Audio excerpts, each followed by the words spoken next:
Welcome to the Nuclear Heatwave, where we're covering the NASCAR Craftsman Truck Series, SpeedyCash 250, Texas Motor Speedway, Fort Worth, Texas. Now, I've got a special guest with me today. Now, you might know him as my dad, but he's more than that. Ladies and gentlemen, introduce the captain. Hello, folks. Excuse me. Real happy to be here today. It's going to be a good race. You know, I like those trucks because, believe me, you get a big bang for your buck because they certainly can haul the mail. Absolutely. And you get drivers working their way up. And everyone likes to see drivers move their way up through the ranks. It is certainly a good starting place, you know, for the drivers to start their career. And they can start in the lower ranks. They can move up some. They can get into the trucks. It's just fantastic. And they're a handful to drive sometimes, but they sure look good. And we're checking it out. Oh, my goodness. I mean, this is a lot of short track type of racing here.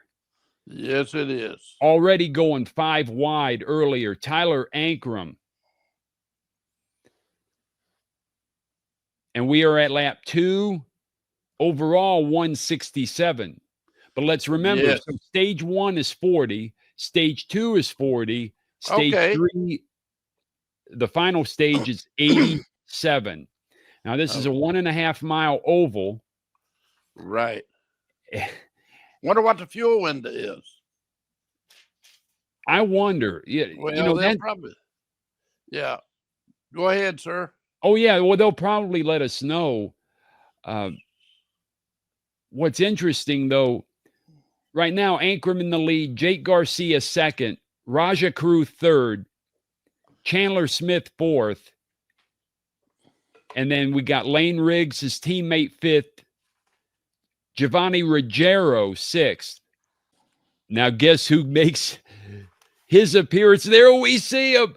Oh, it's Inspector Gadget. Yes, boy. Sir. Oh, yeah.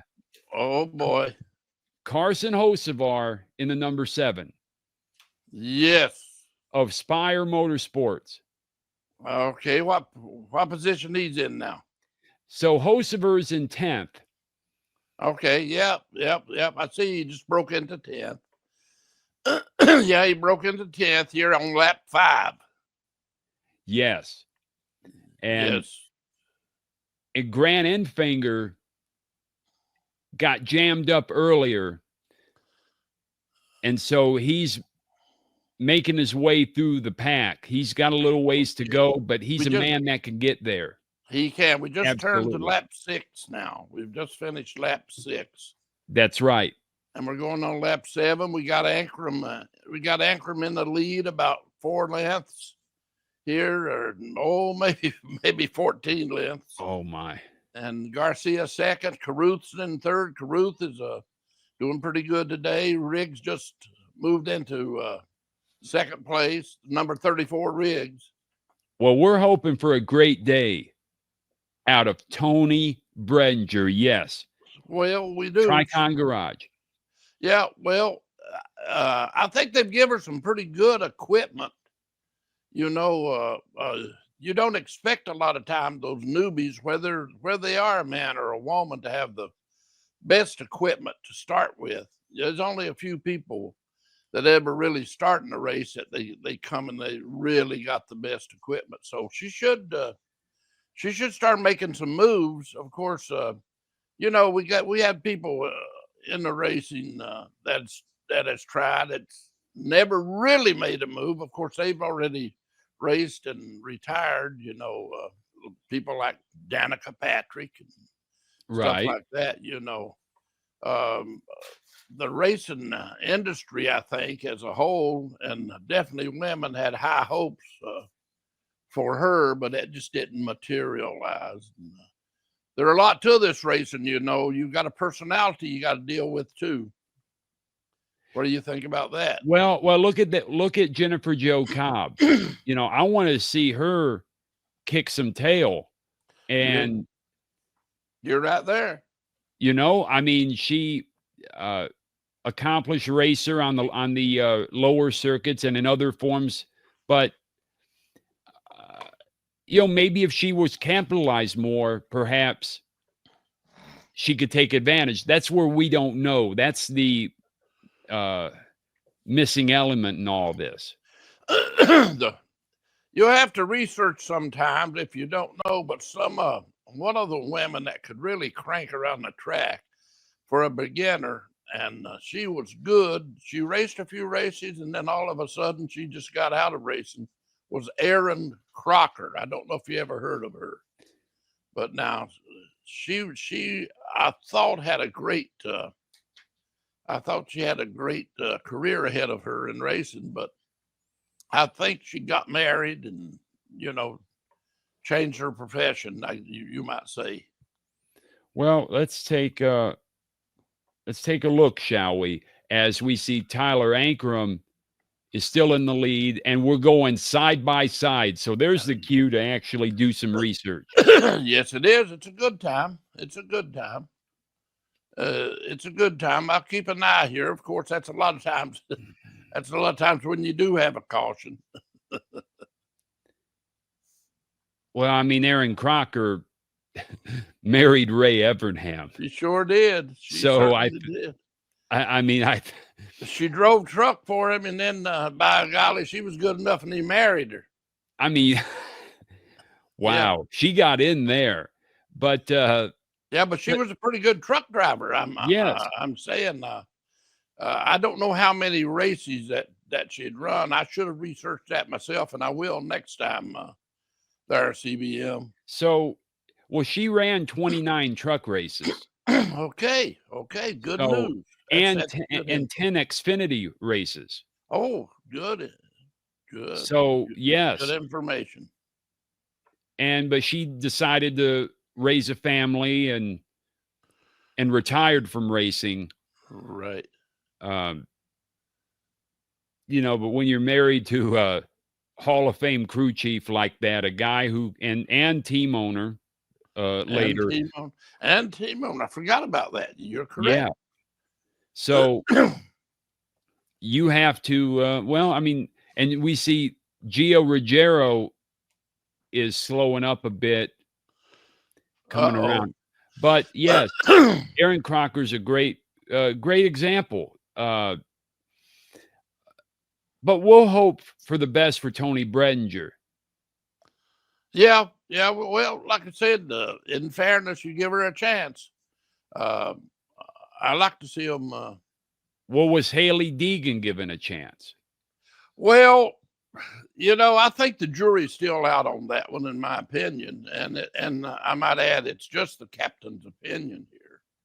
But I'm not sure. You know, they really had her publicized pretty heavy, and all before she ever got in a NASCAR car. She was running some of the smaller late model stuff and doing very, very well.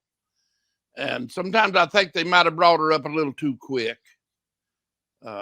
Pretty anxious. Dale Jr. really liked her. Dale Jr. wanted to get it started with her, and was trying to find an opening for her to get her going. And sometimes they do that, and sometimes it works out, but then sometimes it don't. Right. You know, but that happened way back, you know, years ago. You had people like Rusty Wallace back when he started trying to get into NASCAR. You know, Rusty was that way, and he run a few races, and then he was, of course, you know, he was driving for Raymond Beadle and won the championship with Raymond Beadle and on his third season. And then, of course, Penske picked him up, and first race he run for Penske, the first time he was ever in a car. well, they called them Grand Nationals then. That would be the Cup car of today. Right. And Rusty finished second in that race, in his very first race. So you see, that showed some potential. But on the other hand, he had the equipment too. So if you bring like a Tony Bredinger up here, if you give them top-notch equipment, you see, if you don't give them top-notch equipment, then you watch how they do. And if they start showing some good driving skills, now driving skills of staying out of the way when you should, being aggressive when you should, working traffic and so forth. There are a lot of things that the average fan maybe don't notice right off because you're wanting to see excitement. But enough about that there, CBM. Yeah, I just wondered if Raymond Beadle, he just never seemed to be as capitalized as he needed to be. And it's probably why Rusty, and we have a caution coming out, but that's probably why Rusty made the jump to Penske. Well, Penske wanted him. Penske actually seen what Rusty was doing and wanted Rusty bad. And actually, Rusty quit. And Rusty, actually, there was a big lawsuit about all that. They were in court for quite a while for Rusty. Now, I don't know the outcome. I do know the outcome of it. Raymond Beadle sold his team because he's underfunded after Rusty won the championship. But there was a big lawsuit because he had already went to Penske. He had voided his contract, Rusty. And that is something would take some research and some doing, which we might make a little segment out of that on one of your shows and talk about that in depth. But it was pretty fantastic though that Raymond Beadle, which was a funny car driver of the Blue Max, man, and Raymond Beadle was quite a guy in himself, but just underfunded. I think you hit that, CBM, right on the button. Well, why I was kind of seething a little bit is NASCAR decided in their infinite wisdom to throw a competition caution. No. So the caution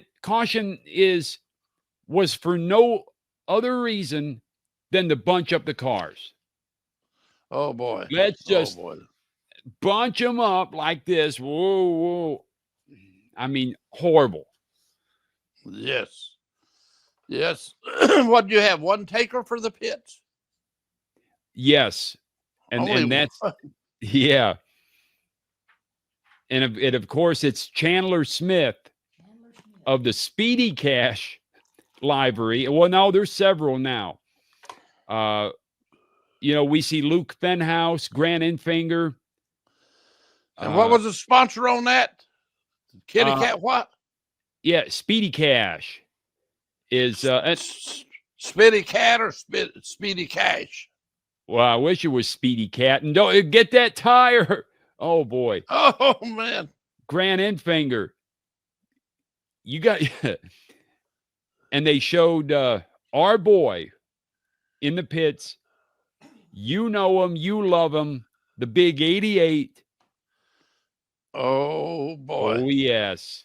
Oh yes. Yeah, baby. Well, that 88, I don't love him, but I know some that does. Well, you got an 88 super fan there, don't you? I do have a super fan here today. There's a super fan in the audience. You folks won't see it, but I'm gonna wave at her right now, and you'll probably see my hand go, but I wanted to wave at her a little bit and so forth. But she's she's quite a fan. I'll be honest with you. Yeah. Yep. She hollered back. You guys couldn't hear it, but she said, "You're the man." That ain't what I said. Oh boy. Yeah. And so we might have a first run of bad commercials. So we've got an Ozempic one. Oh boy, here we go. I mean, it never ends. Well, at least we haven't seen Bent Carrot yet. Oh no, don't bring that up. And Let's and hope we don't. your No, video, your short no. on Mommy, do I have a bent carrot? Oh no, that is Has awful. went viral actually. So Oh yeah, no. your Oh, no. video, Captain. Yes, No, that's too much. you'll be known the world over for helping carrot farmers Yes. take care of business and sell Right. some produce. Uh-oh. Oh no. You got to be kidding. Yes. So Yeah, they use a lot of commercial time there. And some of the commercials I actually, actually the captain here, actually I do like about 1 out of, I don't know, I want to say 1 out of 10, but that'd be a whole 10 out of 100 that I like, and I'm not sure it's quite that many. But they are some pretty good commercials. I just watched a Blackberry, a guy in a Blackberry suit dunk a basketball and destroy the glass backboard. Right. That's how Right. Dr. Pepper is trying to sell you Dr. Pepper with Blackberry. Oh, okay. I don't get it, but So you know, apparently somebody must get that. well, I don't get it. I mean, I don't understand that. I mean, oh my goodness.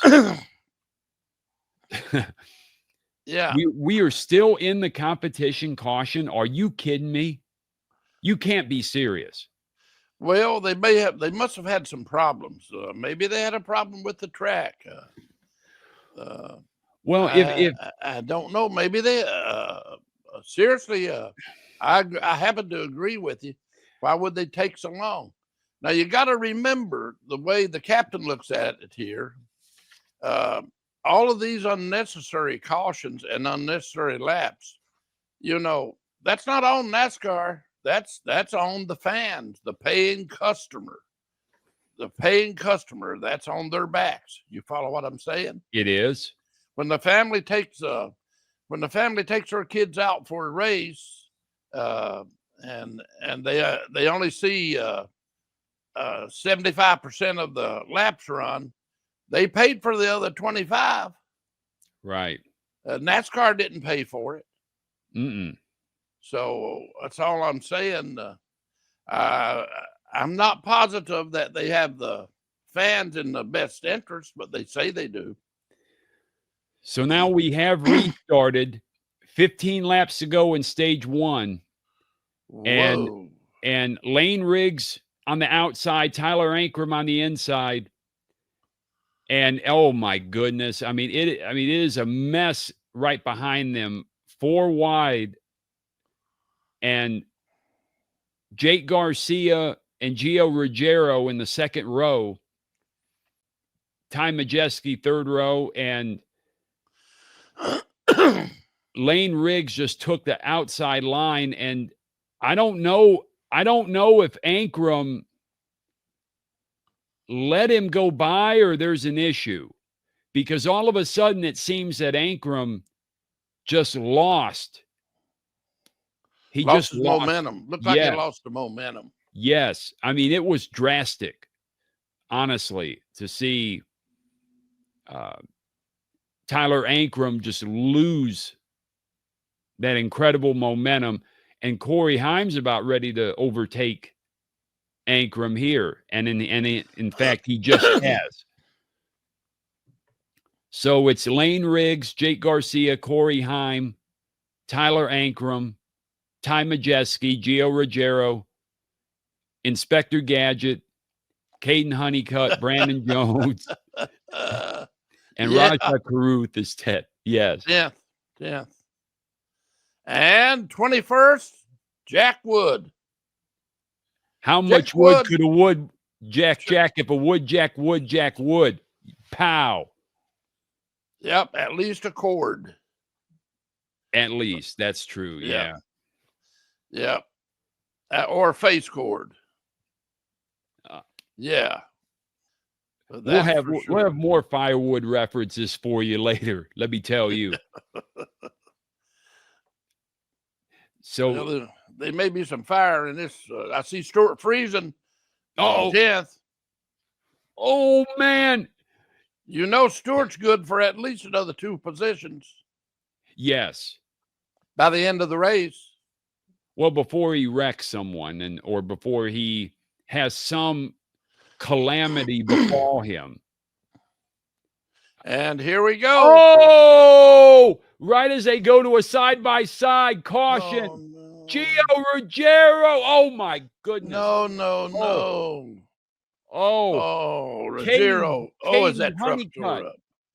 Oh, there goes the tire. Caden Honeycutt. Oh my Goodness. Oh my. And who is that? Oh, that's the number 1. That's Brandon Jones. Oh my Brandon goodness. Jones complete. Oh, Gio Ruggiero took a hard hit on the outside wall. Caden Honeycutt and Brandon Jones got mixed up in it. Wow. So I'd say it's time for an insurance commercial. Oh, please no. Yeah, I'm afraid so. Please no. I'm afraid, CBM, that's what we got. And they're showing her at a graduation. Yes. This is what we've come to in this country. That's and true it, for sure.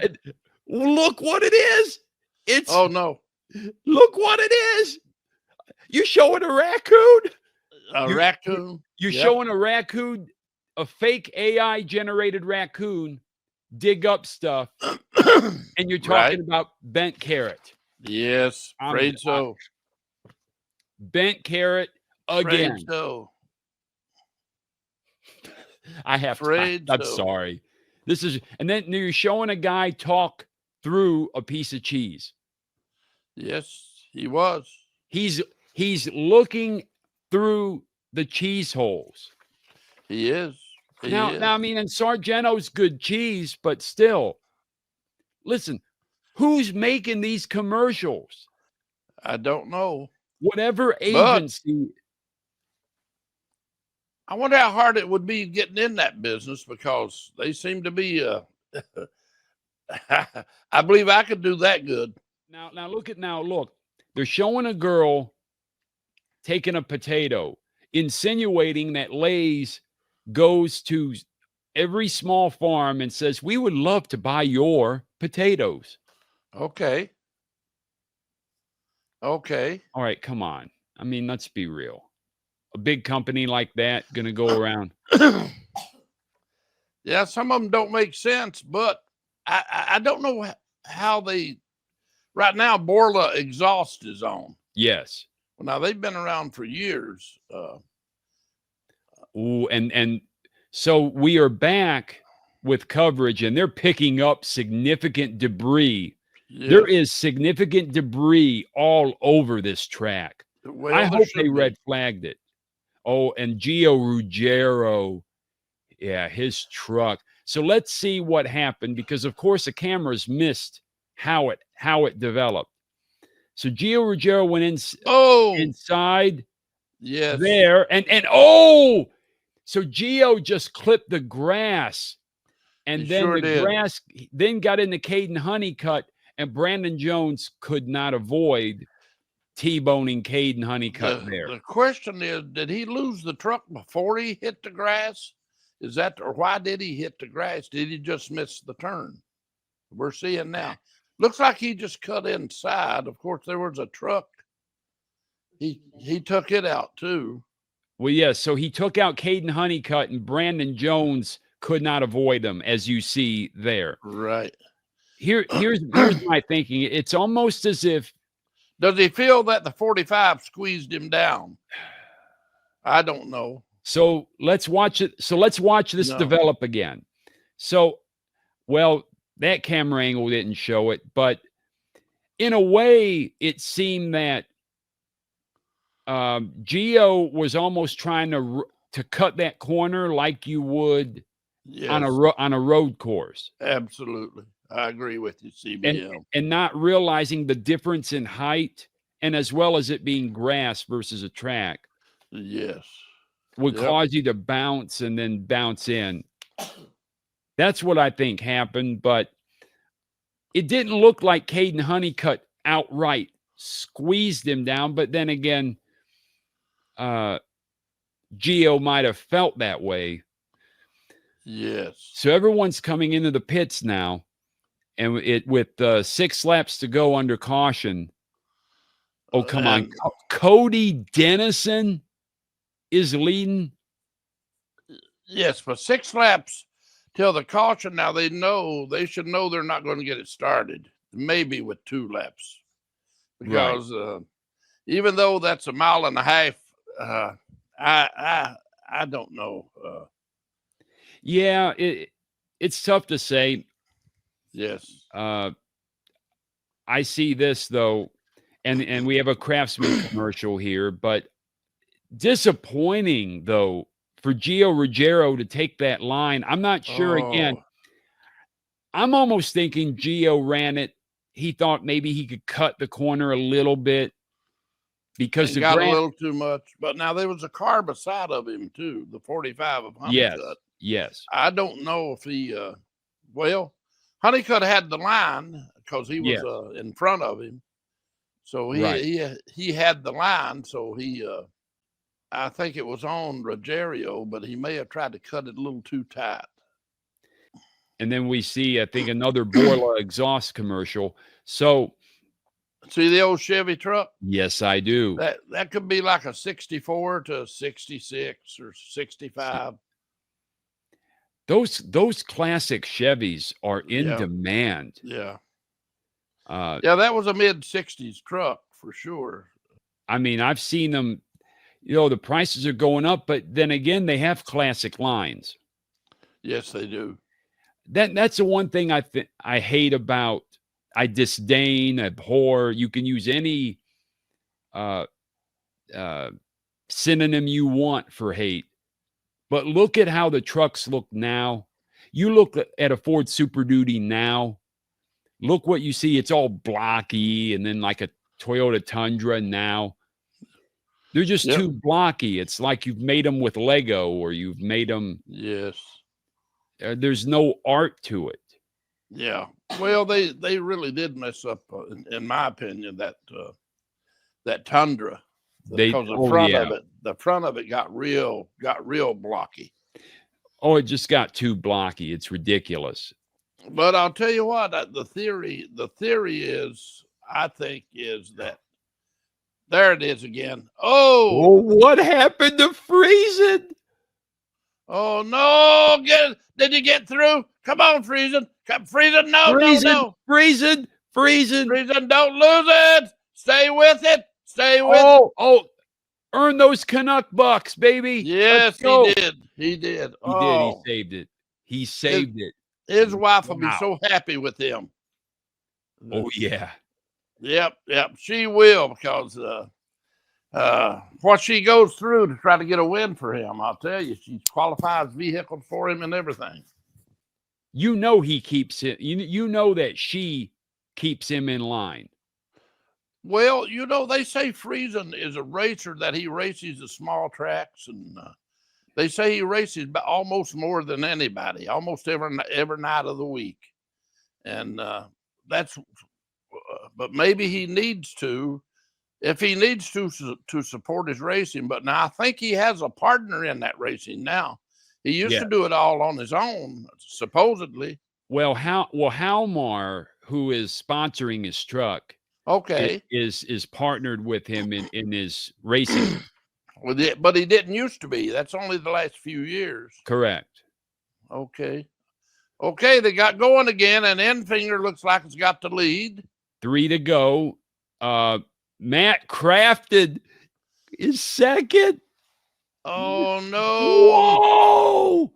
Oh no! I don't hear anything from my special guest. But I mean, he is second.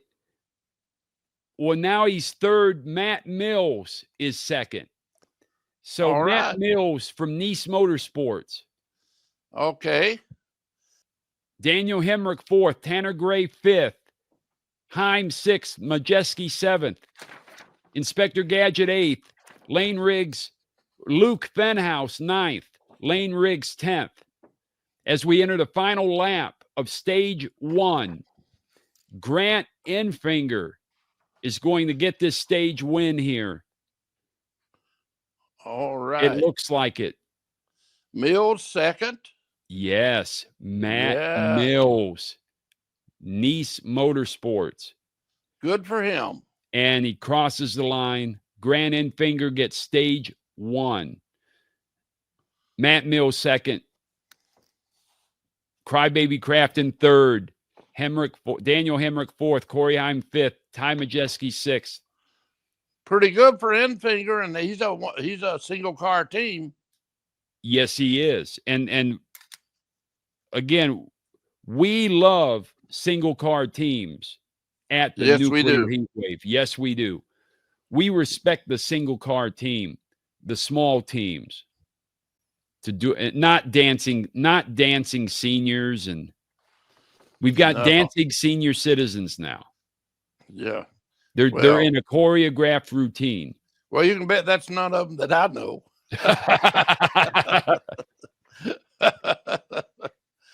Yeah. I don't know one of those.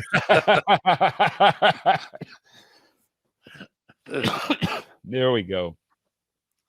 Unbelievable. I wonder who choreographed that.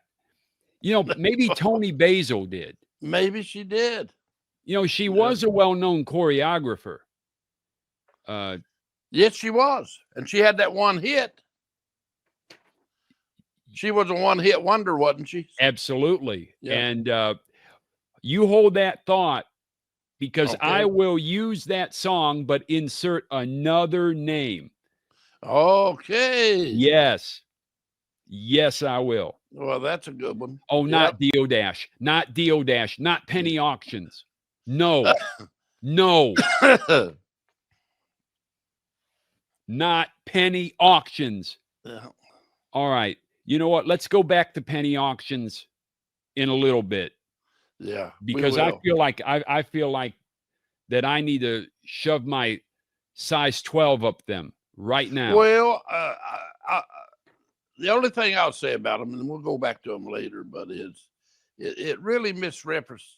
They really don't represent themselves properly for the public, because the public has got to decipher exactly what that means, and they can't do it themselves.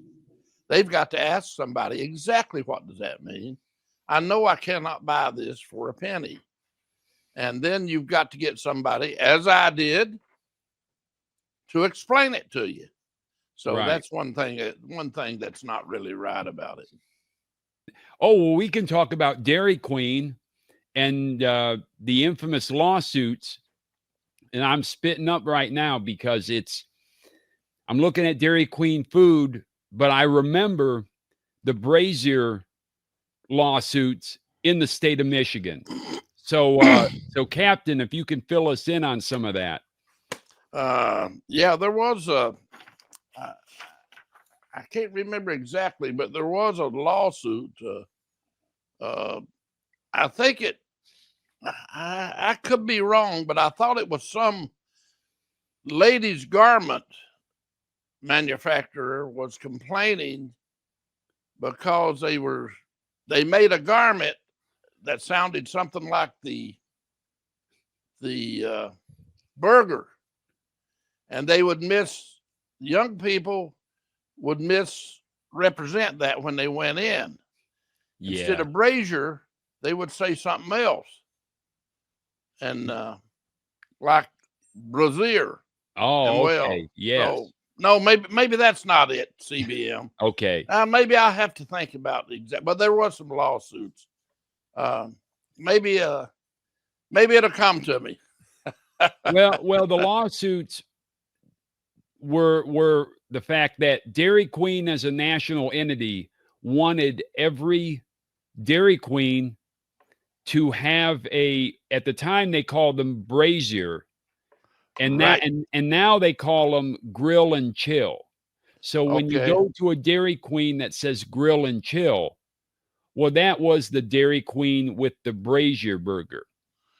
Okay. So the thing was, they were trying to force Dairy Queen locations in Michigan to put in and install all of this equipment, and it's just horrendous. Yes. horrendous expense, and they don't have the space. A lot of these Dairy Queen locations don't have the space, Yes. so they can't. wanted, correct. They wanted to make them into. They wanted to take a regular Dairy Queen where you go get you a little cone of ice cream and or a banana split. They wanted to convert them to restaurants is actually what they were, I think, was their intent. And the people couldn't afford to do it. It was just a tremendous price.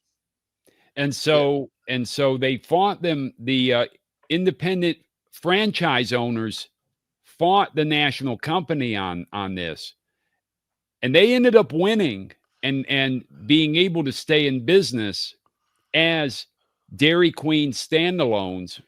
Yes. Where they serve the ice milk and they serve. Yes. But they tried to force that. They certainly did. So now, though, if you wanted to get a Dairy Queen today, it would have to be a grill and chill. You cannot go into Dairy Queen and say, I would like to be a franchisee of a standalone Dairy Queen. That won't happen. It has to be a grill and chill. It's got to be a restaurant, in other words. It has to be a Pretty restaurant. much. Pretty yes. Much. So it could be, and they don't have to be that big. I've seen them where they're, say a little smaller than a Burger King would be. Yeah. But nonetheless, the little Dairy Queens that you would just walk up to and get yourself a cone of ice milk, ice cream, and the well, they call it ice cream, but we know it's ice milk. But the blizzard, and I'm glad I'm talking over Will Ferrell, looking like a moron. Well, that's the time to talk over somebody.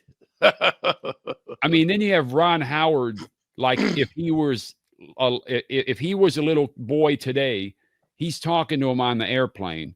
Yeah, little Opie. Little Opie, yes. and how Dopey Opie. How many facelifts has Will Ferrell had? Oh my goodness, I don't know. He's either had like 3 of them, or that's AI generated how his face looks in that commercial. He's had many. Yeah, hell, he's had that pulled up so much. I think his navel was almost underneath his chin. Yeah, like that. Yeah. Oh yeah. Well, now there's something that's pretty good 356. Oh, yeah. That is a 356 Speedster. Well, see, that's that 1 out of 10 that I like. Yes. Oh, here we go. Don't get it. How is that selling you? Don't get it. It's a pepper. I don't get. Okay. Whoa, we gotta stop the presses on this. We have to do it. So as you know, or you may not know, but you do now, I love Diet Canada Dry. Yes, I do. Yes, you do. I understand that. Here's the issue. So Dr. Pepper makes Canada Dry.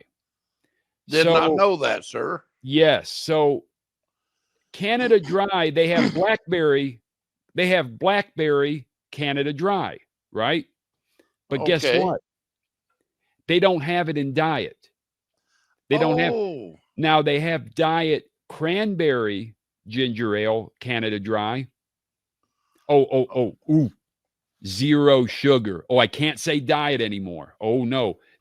That's a bad word. We have to say 0 sugar.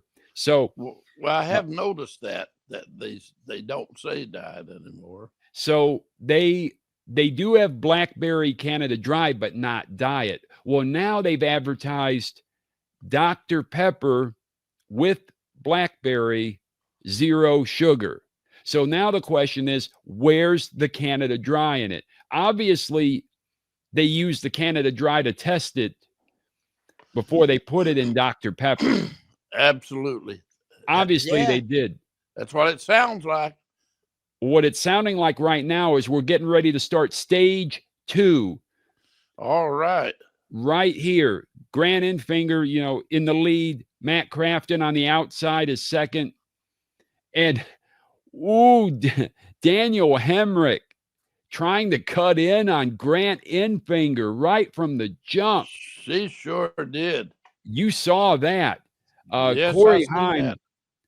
Corey Heim's trying to push Crafton, but Crafton's an idiot and doesn't understand he's getting pushed.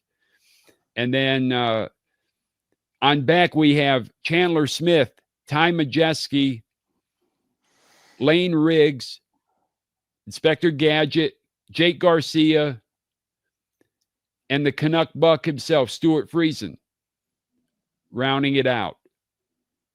Grant Enfinger is taking his lead is growing by the turn.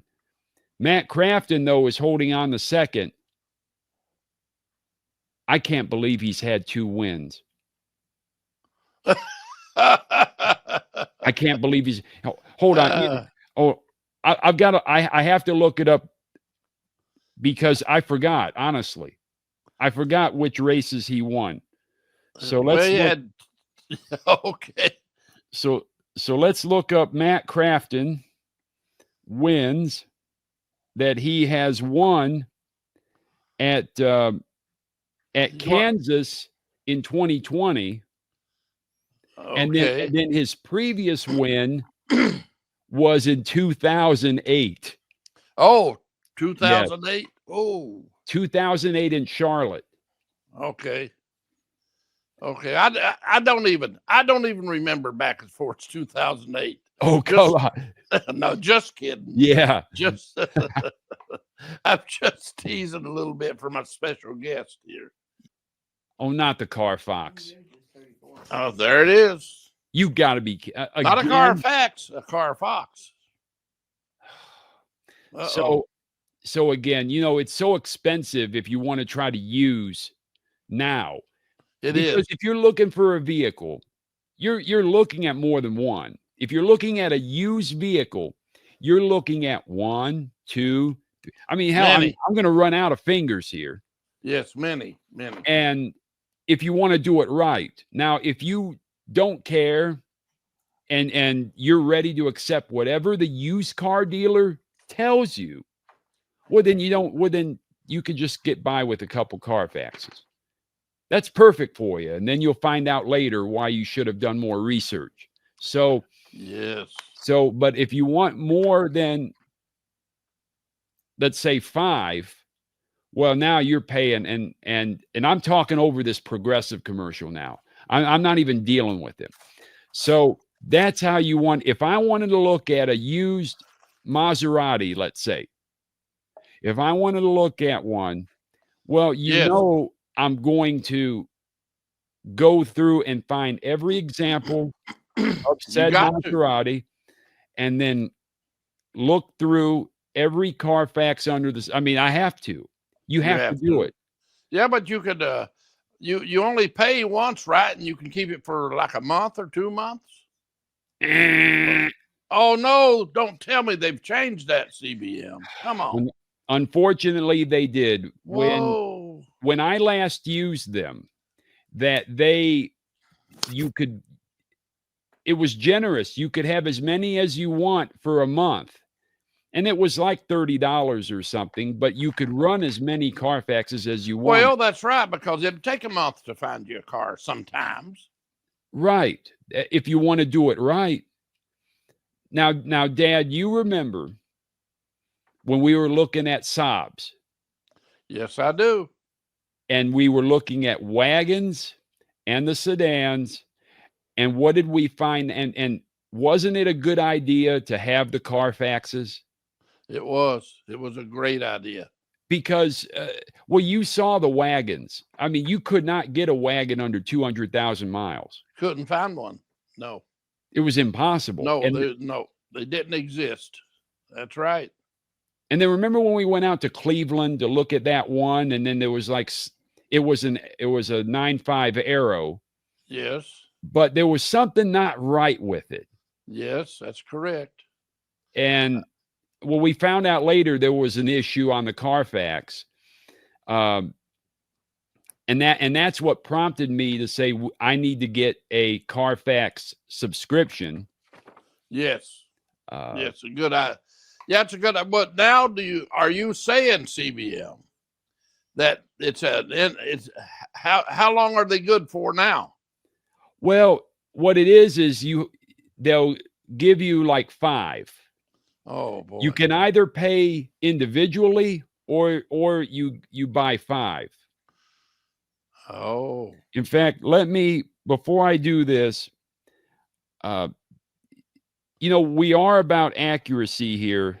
And I'm sure the audience, our audience would probably be interested. So I've been curious about that. Oh, that 34 leaning on him a little bit, son. Lane Riggs. Okay, so Lane Riggs actually did lean on Majeski. Oh, he laid on him there pretty good. Yeah. And it was not Majeski's fault. Oh no. Lane Riggs just laid on him. Well, he got a little loose. He's get a little loose. He's trying to reel it in, and sometimes it kind of gets away from you. So, first off, you got to be kidding me. No, Dad, you won't believe this. You won't believe the cost on this now. Okay. Let me guess, CBM, $14.95. So are you saying $14.95 per report? 5 of them. No, for 5. 5 reports for $14.95. That sounds about right. Got to go up, buddy. Oh no. Got to go up. Well, I will knock this microphone off. It's ridiculous. Whoa. So I'm just going to tell you what it is. You get 3 reports for $60. Oh, $60. And 5 reports for 1 penny short of $100. $99.99. No. Yes. So at that point, it's hard to even look at a used vehicle. So you get 3 for $60. Yes. That's $20 a piece, and you get 2 more for $19.99 a piece. Correct. I know. Yeah, it's ridiculous. Yeah, that's not right business, Horrible. And just on the restart, Andres Perez. Not Perez. Whoa. Mexico City's own just got right on the restart from the caution that occurred from Lane Riggs. Andres Perez just got loose, it seemed. Oh, I don't know. We'll see this on the replay. So they should show the replay, and there it is, but it's already happened. Yeah, so that's not a replay, Fox. Come on. Oh boy. Well, now's a perfect opportunity for me to make a correction, because here we are about being accurate. Well, we try to be accurate for our viewing or listening audience. We want to be accurate. We want to try to do everybody right and proper and be accurate. Yes, CBM, go ahead. So on previous podcasts, I have referenced OnlyFans and the cut that the company makes.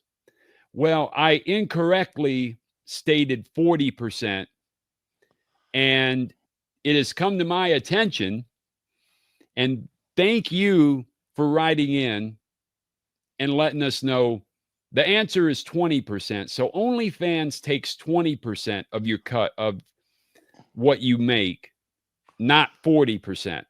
Oh. I just wanted to well, I'm glad CBM.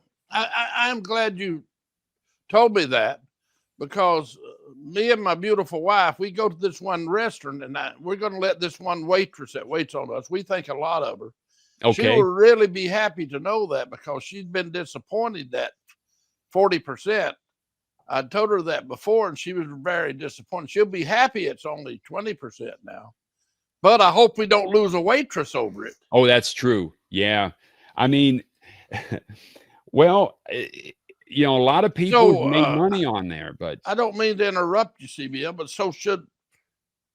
maybe I shouldn't mention it to her, because she is a good waitress. well, remember though, you have to let a bird fly. And if that means staying at that restaurant working, or flying like an eagle and just go woo, woo. Well, you're being a kind of a philosopher, but at my age, I'm thinking about eating a good meal and getting good service. Yeah. No, I understand. It's okay. I'm known to wax philosophic, as they say sometimes. Okay. Oh, excuse me, sir. Yes. Well, I think I confused with, there's another site called ManyVids, and that has one where it's as high as 40%. So yeah, and that it's not an outright 40, but it's anywhere between 20 and 40. Right. So okay. yes, as we have returned here to Texas Motor Speedway, after Andres Perez spun out. Well, now that you've brought that to light and made that correction from 40 to 20, I hope you don't lose half of your audience.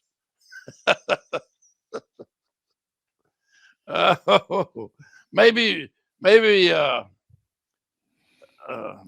we shouldn't have mentioned that. Well, yeah. I don't know. But okay. Let's see. Did that 77? What happened there? We have to know if Nick Sanchez got into him or not. Oh, I don't know. So Nick Sanchez I'm not sure he did. I almost think that he just lost control. Let's see. Let's take a look. Did he just lose it? No, I believe Sanchez might have got him. Nick Sanchez in the 07, the 07. If he did, it was man. It was accidental, because they're teammates. Oh, yeah. Yes, they're Spire Motorsports teammates. So when they're going so fast, they get so light, and you get up real close to them. A lot of times they call that packing air. The air will push them a little bit. Right. And so they would just barely have to touch them.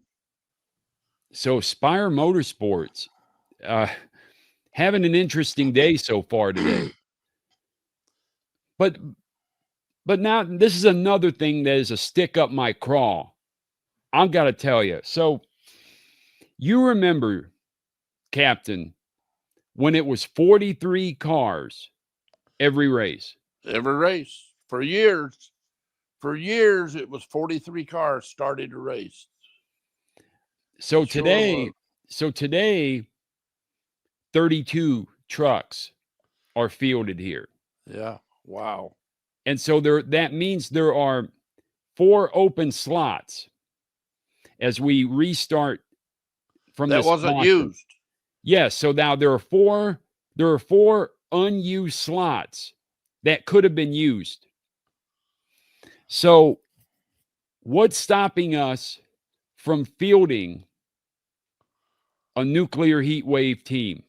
Well, I think some sponsorship. If you could get some sponsors and right, you could do that pretty easy. I think you could get a truck in the race pretty easy if you pick up some sponsors, pick up a few sponsors and so forth. Get 1 or 2 pretty main sponsors, and then get a lot of I don't know what would you call them, the add-ons, the extra auxiliary sponsors, Yes. supposedly. And then I think it could be done now. Well, the fact that there are 4 open slots means that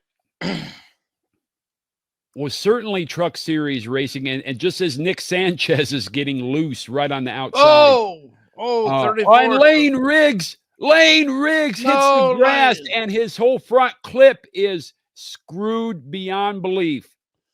Okay, folks, you heard it from CBM. Lane Riggs has dumped the truck.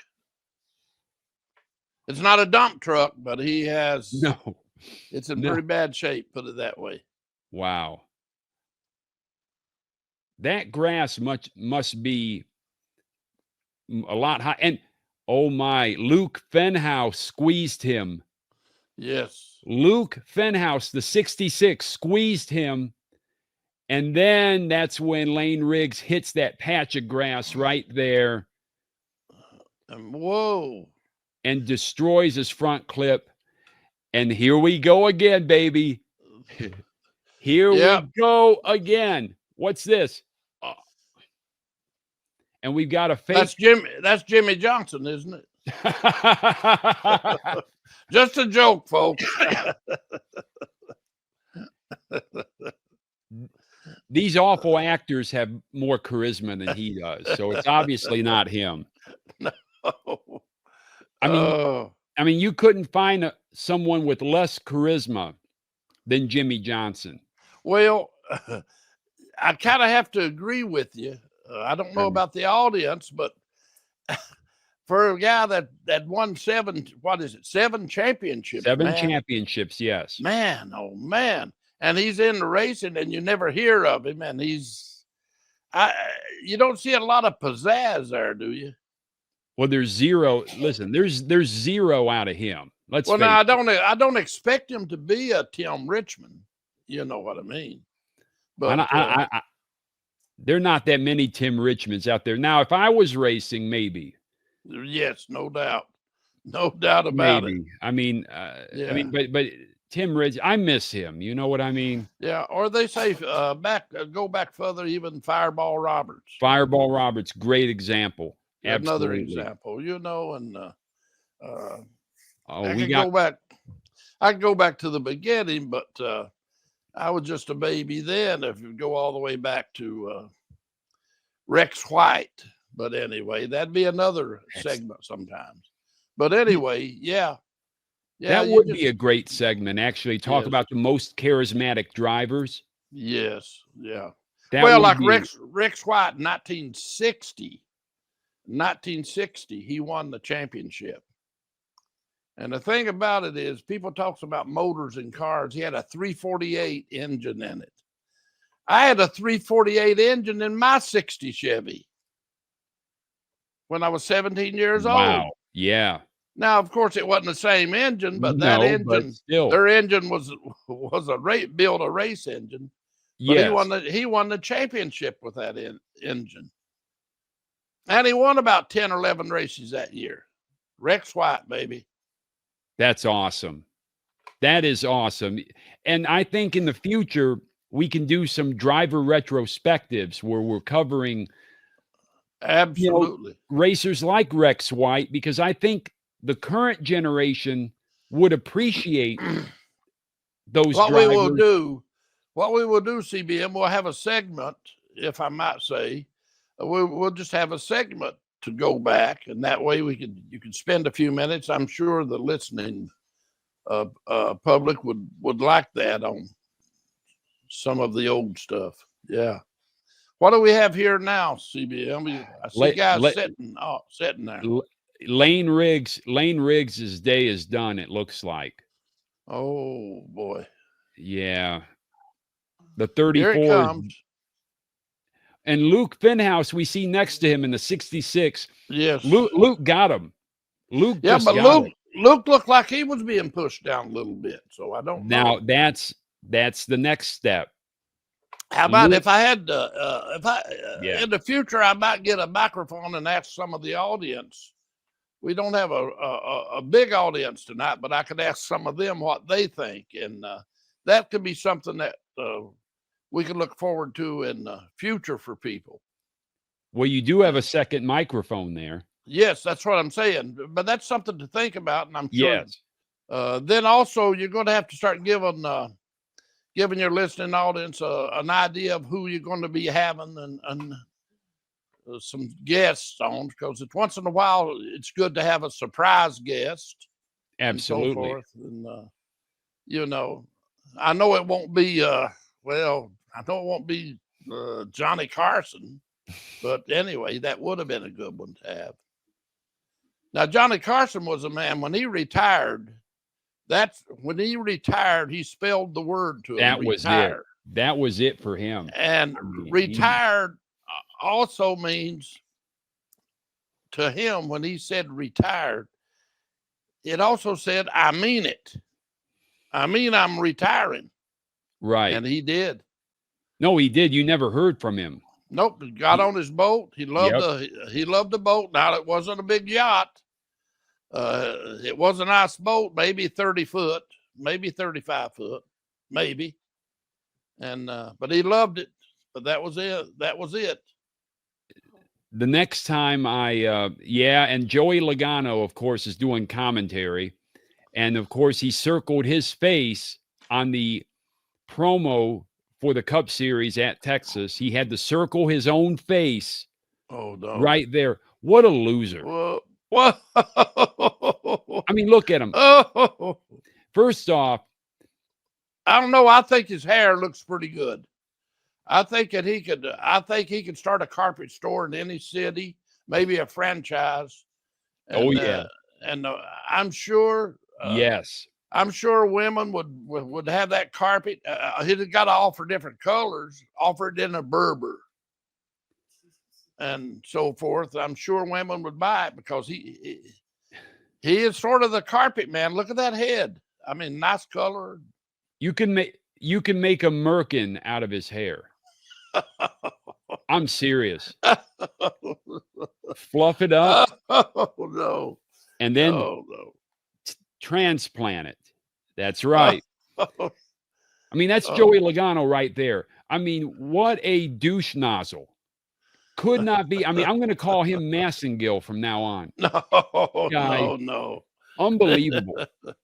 The way he talked to Cindric, you know, after the end of the stage 2.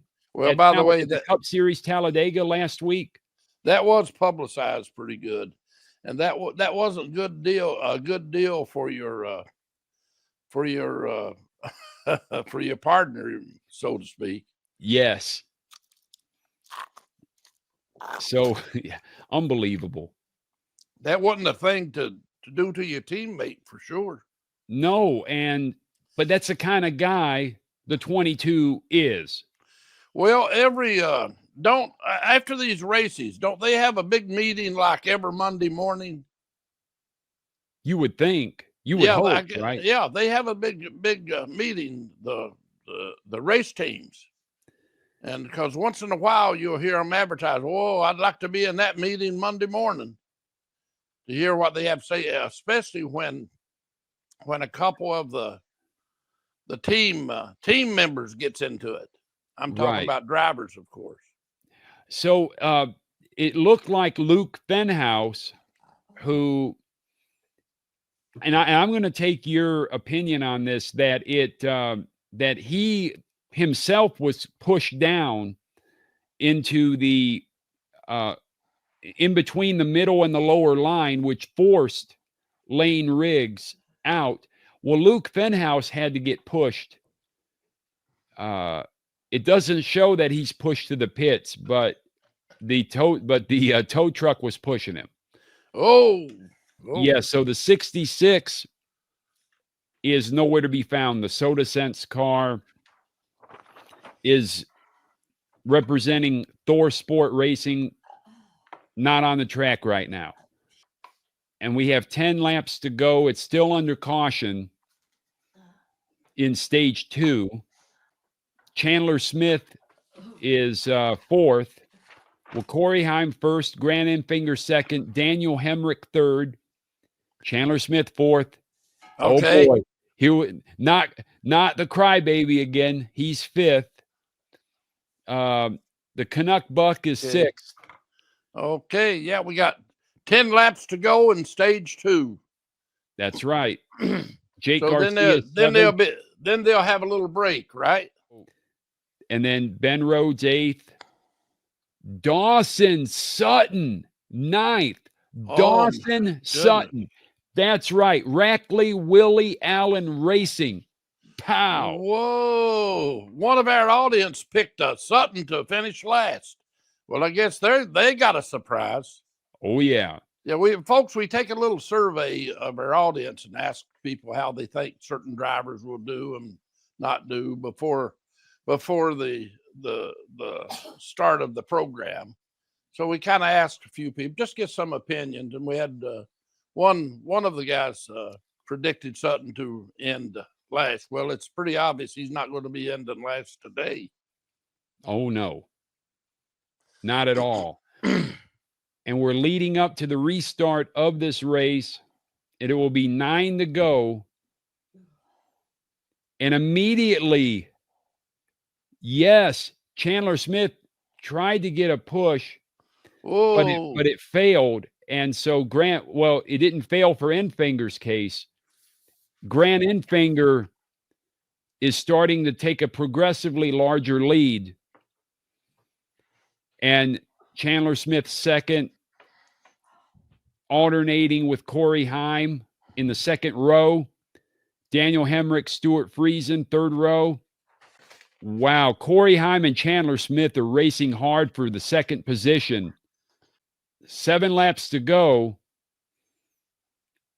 Chandler Smith and Stewart Friesen, 4th. Yes. Oh, man. Now, what do you call him? The Canuck what? The Canuck Buck. Canuck Buck, yeah. Yes.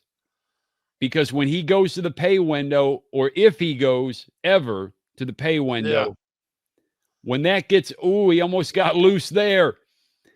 When he goes to the pay window and gets that currency exchanged in the Canadian dollars, well, it's a lot now because of the exchange rate. Right.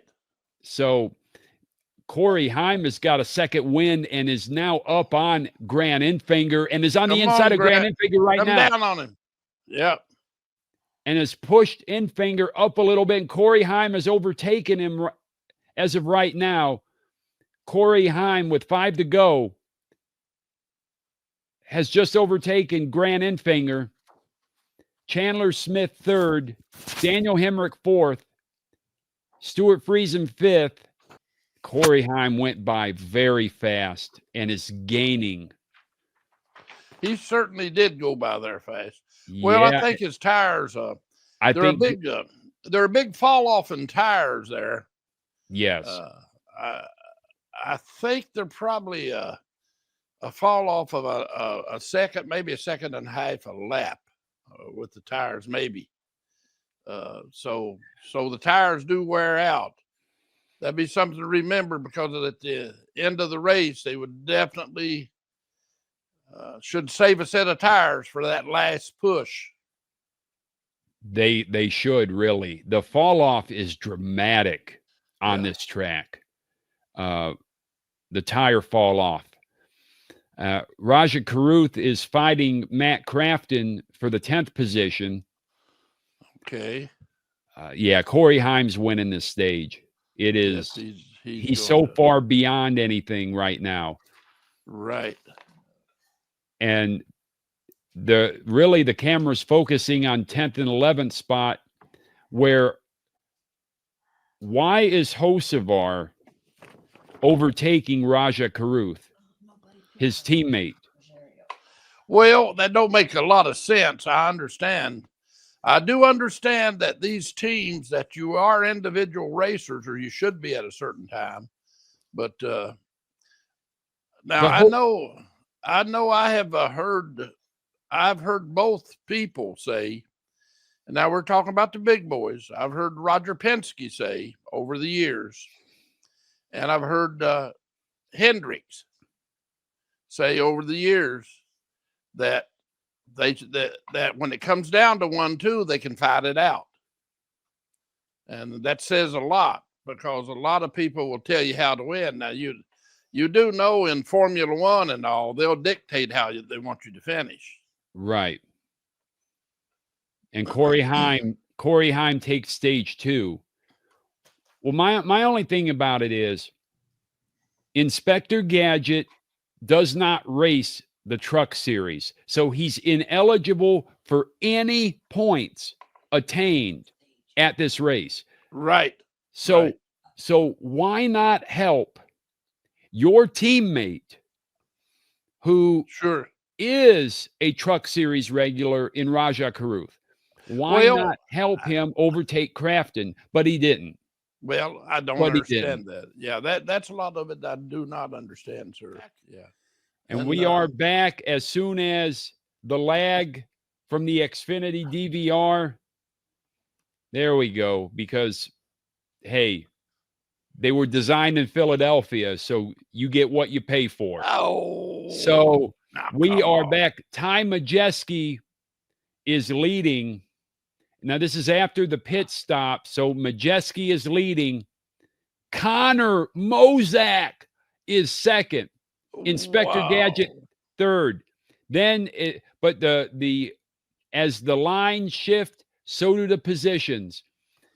All right. Canuck Buck is fourth. Chandler Smith, but then we have 3 wide coming in. Oh, this is a mess right now. Yes, it is. Ooh. Jake Garcia got a little loose, and he's fallen way back in the pack on the outside. Yes, Jake Garcia. We have a lead? Do we have a lead change? Majeski is still in the lead. Majeski is still in the lead, but where all the action is behind him. They're showing, the cameras are showing RAJAH CARUTH right now and Bailey Curry. Wow. RAJAH on the outside, Bailey Curry on the inside, the 44. I kind of like that Caruth kid, because he seems to have a good attitude, and he seems to be a good driver. He's pretty cautious. He's only been in it for just a few years, and he's got a chance in the next couple years to come around, and I believe he just might. I think he will. I think he's got a good, I agree. He's got a good head on his shoulders, and said very well there. Oh, CBM. Yeah.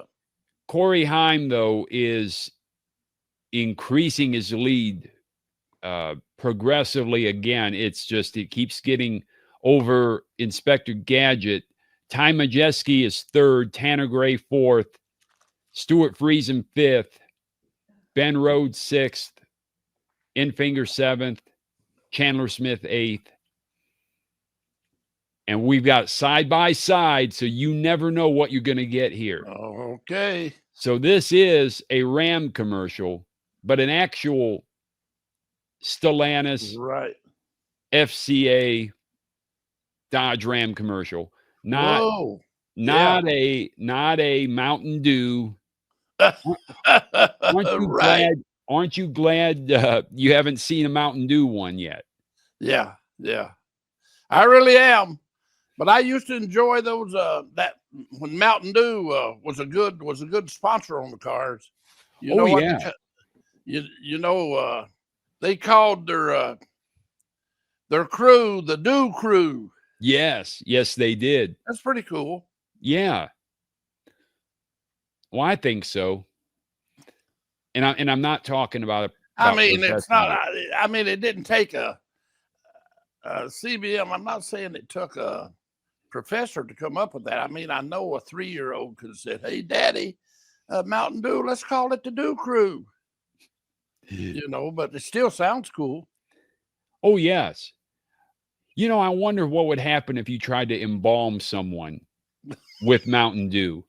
Well, I think they'd probably save a lot of money, because apparently I think that embalming fluid's expensive. So. Oh, yeah.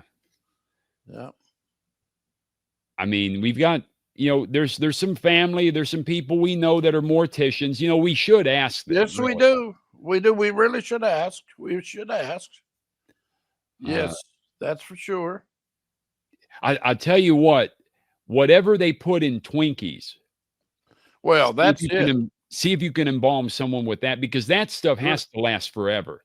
Well, I think it does. Yeah. I really think it does last forever. I mean, honestly, you could set a Twinkie out in space and just have it float. And whatever alien life form picks it up, it will be the same way as it left Earth. And then they will eat it. And then they will say, how can those Earthlings eat that crap? But they do. But they do. And I'll be honest with you.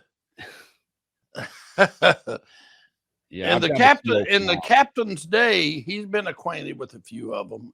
Not that you can't tell by looking at me. Yeah. You know. But I haven't had any in years, but I'll tell you what, in the young days, oh yeah. Were you a ho-ho man, though, or a ding-dong, or what was your favorite? Well, I like the ding-dongs. And what about zingers? Did you ever like zingers, the Dolly Madison zingers? Oh, my God. Zingers was to die for us at times, you know. Oh, yeah, the zingers was that. The jelly rolls?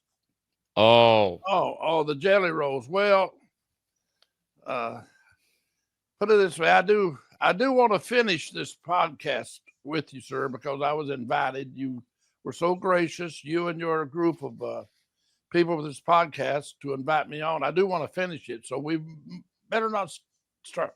We better not continue talking about food. Well, fair enough. Yeah. That's a little joke. No, that's fair enough. Yes. So Corey Heim is leading. There's 61 laps to go. And the camera is following Ben Rhodes right now with Tanner Gray fighting for 5th position. And it's starting to level out here. Yeah. You don't see as much mayhem. Well, you could say you're exactly right. It's because that they're hauling the mail now. They've said, hey, we've got to show. They're showing what they've got, and as of right now, Heim is sort of got them covered. Let's say Caruth getting a little bit sideways there. I'm wondering if he's having some trouble. I hope he's not having some tire trouble, because sometimes you have some tire trouble, and in other words, you get a tire that's starting to rip on you and starting to show some threads and stuff. So I actually don't know when we should be seeing them back into the pit again. I don't know how many sets they have left, but we'll go over that and try to find out. But, well, speaking of tire issues, let's talk about the Hoosier-Goodyear Tire War, because I did some research to get, my ducks in a row here. Okay. And as we see, the 81, Connor Mozak is slowing up here. He's next to Ankrum for 12th and 13th position. So the idea was Goodyear, there was a threat of a hostile takeover in 86. And so NASCAR wanted to have its options open. So they went to Hoosier Tire and said, okay, supply us with some of your tires. And well, the Hoosiers, they were stickier. They were faster. Yes. Now the Goodyears, though, were more durable and they were safer overall, but the Hoosiers were faster. And Neil Bonnet. Yes. Man, a guy taken too soon from this earth. And he was on Hoosiers. Yes, he was. And the thing was, though, and as we see Grant Enfinger getting a little loose here, but oh my, and did Ty Majeski saved it? Ty Majeski went and just gave a little love tap. That's right, love tap to the wall and bounced back, but it was a light tap, and there is no caution. Okay, it wasn't that 88 didn't tap him, did he? I don't think it was the 88. No. If it was the 88, I would have heard it from the audience. You know, the audience been pretty quiet tonight. Well, so anyways, there's no caution. So back to the Hoosiers. So Hoosiers were so dominant in 1988 that Goodyear decided, okay, we are going to bring out our radial tire. That's right, folks. People are used to radial tires on their cars now. Right. But in NASCAR, they were still using bias plies. Yes, sir. So Hoosier was still supplying bias plies, and Goodyear was introducing the radials for 1989. The problem was the radials just they were not ready for prime time when they were introduced. And so, but by mid-season, Goodyear got back on track with them, and then Goodyear won out. Hoosier exited for the first time. But then let us fast forward to 1994. Now, they had come back on the lower circuits in 91. But in 94, they came back. And the problem was Rodney Orr and our dear Mr. Bonnet passed away, at Daytona practice. Yes. And the problem was that was attributed to the Hoosier tires. But when the investigation afterwards occurred, they found that no, they were using too loose of a suspension settings, too soft a shock absorber. And what would happen, it would bounce off against the mounts, and then the mounts would fail. Okay. And that caused the accidents. Wow. So Hoosier was exonerated from that, but the word of mouth, the damage had been done. The damage was done. Yeah. So since then, Hoosier was purchased by Continental, although they still have their plant in Plymouth, Indiana. Yes.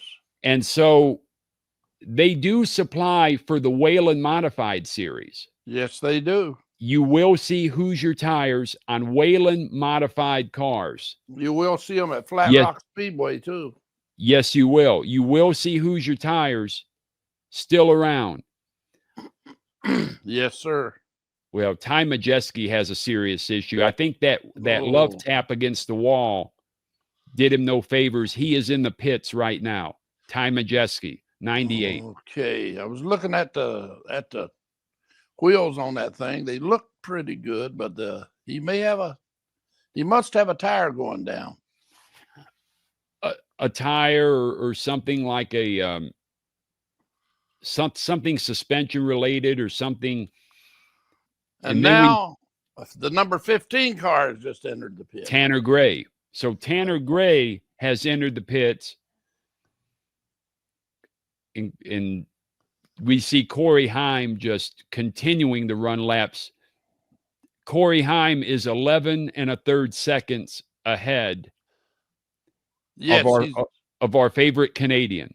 He's got them. Yes, he does have them covered at this point.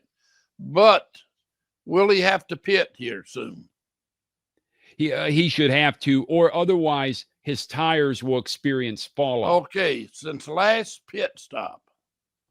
Well, we don't know that yet, but what I was going to talk about though earlier, we haven't seen a commercial for that. I'll wait till the next commercial set to see if we see another one of them. Okay. But about penny auctions and Deal Dash. Yes. Let me tell you that that's a segment in itself. Listen, I mean, it writes itself. I mean, I'm wound up just thinking about it. I'm wound up like a lot of things. There you go. Yeah. Insert your piece of machinery here. Okay. Grant Enfinger's coming into the pits. All right. Okay, ladies and gentlemen, we've got pit stops starting. So right now, Corey Heim, Stewart Friesen would be little under 12 and a half seconds back. Ben Rhodes third, Nick Sanchez fourth, Tyler Ankrum fifth, RAJAH CARUTH sixth, Matt Mills seventh, Jake Garcia eighth, Daniel Hemrick ninth, Bailey Curry 10th. And Jack Wood, number 11. Wood. Number 12 is Sutton.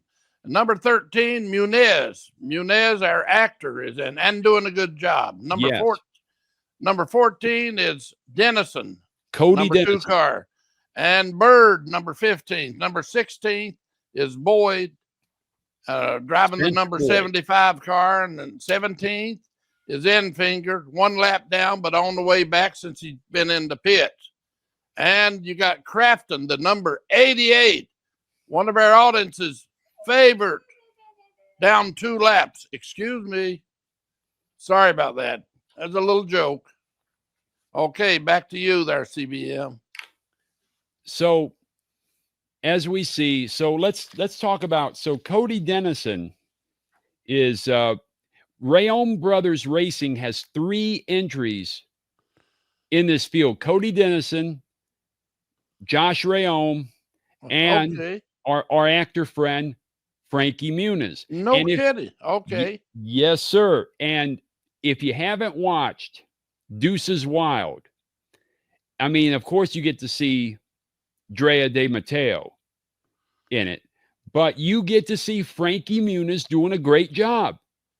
I thought he did a great job as the kid there. Yeah. I don't know if I've seen that or not. I may have, but I don't remember it, but I will check that out.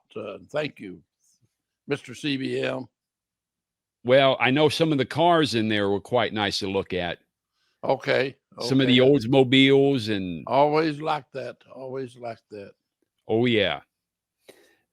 So Stewart Friesen now is headed to the pits. And I wonder if, I think he might be credited with leading a lap before he pitted. Okay. So everyone is now cycling through their pit stops, 39 to go in the race. Okay. RAJAH CARUTH now is leading. Jake Garcia behind him, Frankie Muniz third. Okay. A nice, nice pit stop, Nick. Whoa. Yeah. I mean, just angled it right in there. I mean, you couldn't be more. Sanchez, yeah, he got it in there though. But I wonder if he was coming in around somebody. Apparently, he was. Again, you know, and that's the thing is sometimes we're hard on the production and the camera work, but it is difficult to get the right camera shot at the right time. Yes, it is. Yes, it is. We'll give them credit though. Yes. I think we're hard on them, but I'll tell you what, we also praise them. We have praised them a lot over a period of time. They have did some fabulous work with the camera. You told me that yourself, and a lot of that come from the WWE or WWF. A lot of that come from wrestling. Am I correct? Yes. Well, look at the NFL right now and all of their camera angles and use of suspended cameras that is directly attributed to Vince McMahon and the XFL, the original one. Well, one thing I like about you, CBM, you give credit where it's due. You give credit. And, well, if you don't have credibility. No, you don't have credibility. I mean, even if you maybe don't like somebody, you'll still do it. You'll still give credit, and like you're supposed to. Yeah. Just like 1, 2, 3. Just like our big number 8. That's right. Kyle Busch. I give him credit. He's a Hall of Fame driver, Whenever, he is. whenever he retires, he's going in the Hall of Fame. I mean, that's clear. Hell, a great driver, but he just looks like the Tootsie Pop Owl. I'm sorry. Well, I've been over the years. I've been with Kyle a long time. Over the years, got very frustrated with him, how he treated some of the people. Like we'll do a segment on Billy Ballew. Billy Ballew is an interesting right person. there. Yes. We need to do a segment on him, and Kyle used to help him out a little bit and drive for him, but then he was pretty rough on him, I feel. But anyway, that'll be another time. That just tells the folks that they're in for some good. They're in for some good conversation and information. And that's what it's about here. And it's more than just calling a race, right? We're giving background information and talking about other things in general as they come up. Yes. The captain's 62 year of experience watching NASCAR, being a fan of NASCAR. Everyone at home would love to listen to that. Yeah. Well, what I would like to say to the listeners yes, I was a fan. Now, I wasn't obsessed with it like some people are: football, baseball, basketball, wrestling, and so forth. I never was really, really obsessed, but I definitely was a fan, and I definitely did follow it. But I never wanted to follow every single solitary thing. I wasn't obsessed with it, you might say. And that's the reason I suppose that I can say I kind of enjoyed it. So Jake Garcia is headed to the pits, and Corey Heim now is back in the lead. Hocevar is second. Chandler Smith third. And we're about ready to go to a commercial. You can always tell. Yep. So we've almost cycled through. That's what you're saying there, CBM. That's right. So they've almost did the cycle, and Heim come back, and Hokavia second, 5 seconds down. Okay. Yes. With 30 laps to go, I might add, gentlemen. Yes. Hopefully this will be the last commercial, because now the action is on now. So this picture-in-picture is not cutting it. Not cutting it for you listeners and you people that watch this. We're on your side on this. I want you to know. So on my CW video where it's can't watch, right? So I'm thankful for everyone that's written comments and has explained their issues with watching the Xfinity series on the CW. So let's take this a step further, and I might make another video where we will talk about, I will ask the audience, which affiliates do you have where you cannot watch the Xfinity series? And let's take this thing a step further. Oh boy. Let's take this further. Boy, here we go. Here we go, fans. Next Star Media Group, they own 75% of the CW. And they should know what the fans think when they're trying to watch the Xfinity series on the CW. They want to know. I mean, I think they would like to know what's going on. All right, look at the picture-in-picture. And we see Carson Hocevar go into the pits. Critical. Yes. Critical, ladies and gentlemen. Oh, man. And it's picture-in-picture. Well, if it rains, it pours. And if I didn't treat this like it was governed by the FCC, I would say something else. There you go. There you go. But I do. I treat, and that's where, because families could be listening. And yes, sir. And so I'm not going to use expletives or anything. That's just not how I roll. I don't believe in that. There you go. It's not right. But that's where we are going to continue this with the CW and figure out who cannot watch it, which affiliate has it been, which affiliate are you watching where it gets preempted? That's what we're wondering. Yes, I understand. So that's what I'm interested in figuring out. Oh, what have we got in the pits? Oh my, Tony Bredinger. No, Tony, please. Arson Hocevar. What? Oh, no, Tony. What happened, Tony? Tony, oh, Miss no. Tony. Tony, it almost looked like Tony was mad at Hocevar for some reason. And she says, hey, look. I mean, look at that. Hey, look, we're not having coffee after the race. No, I'm teasing. I mean, so, and Tony Bredinger's down maybe 4 laps, but she's still in the race. She's not in the race. Well, she's down 4 laps. She is. Yeah. I know. I understand know, I know what you're saying. Yes. Yes. So interesting. It's interesting to see. I hope they go back to that and show the lead up. And was Hocevar correctly in his pit stall?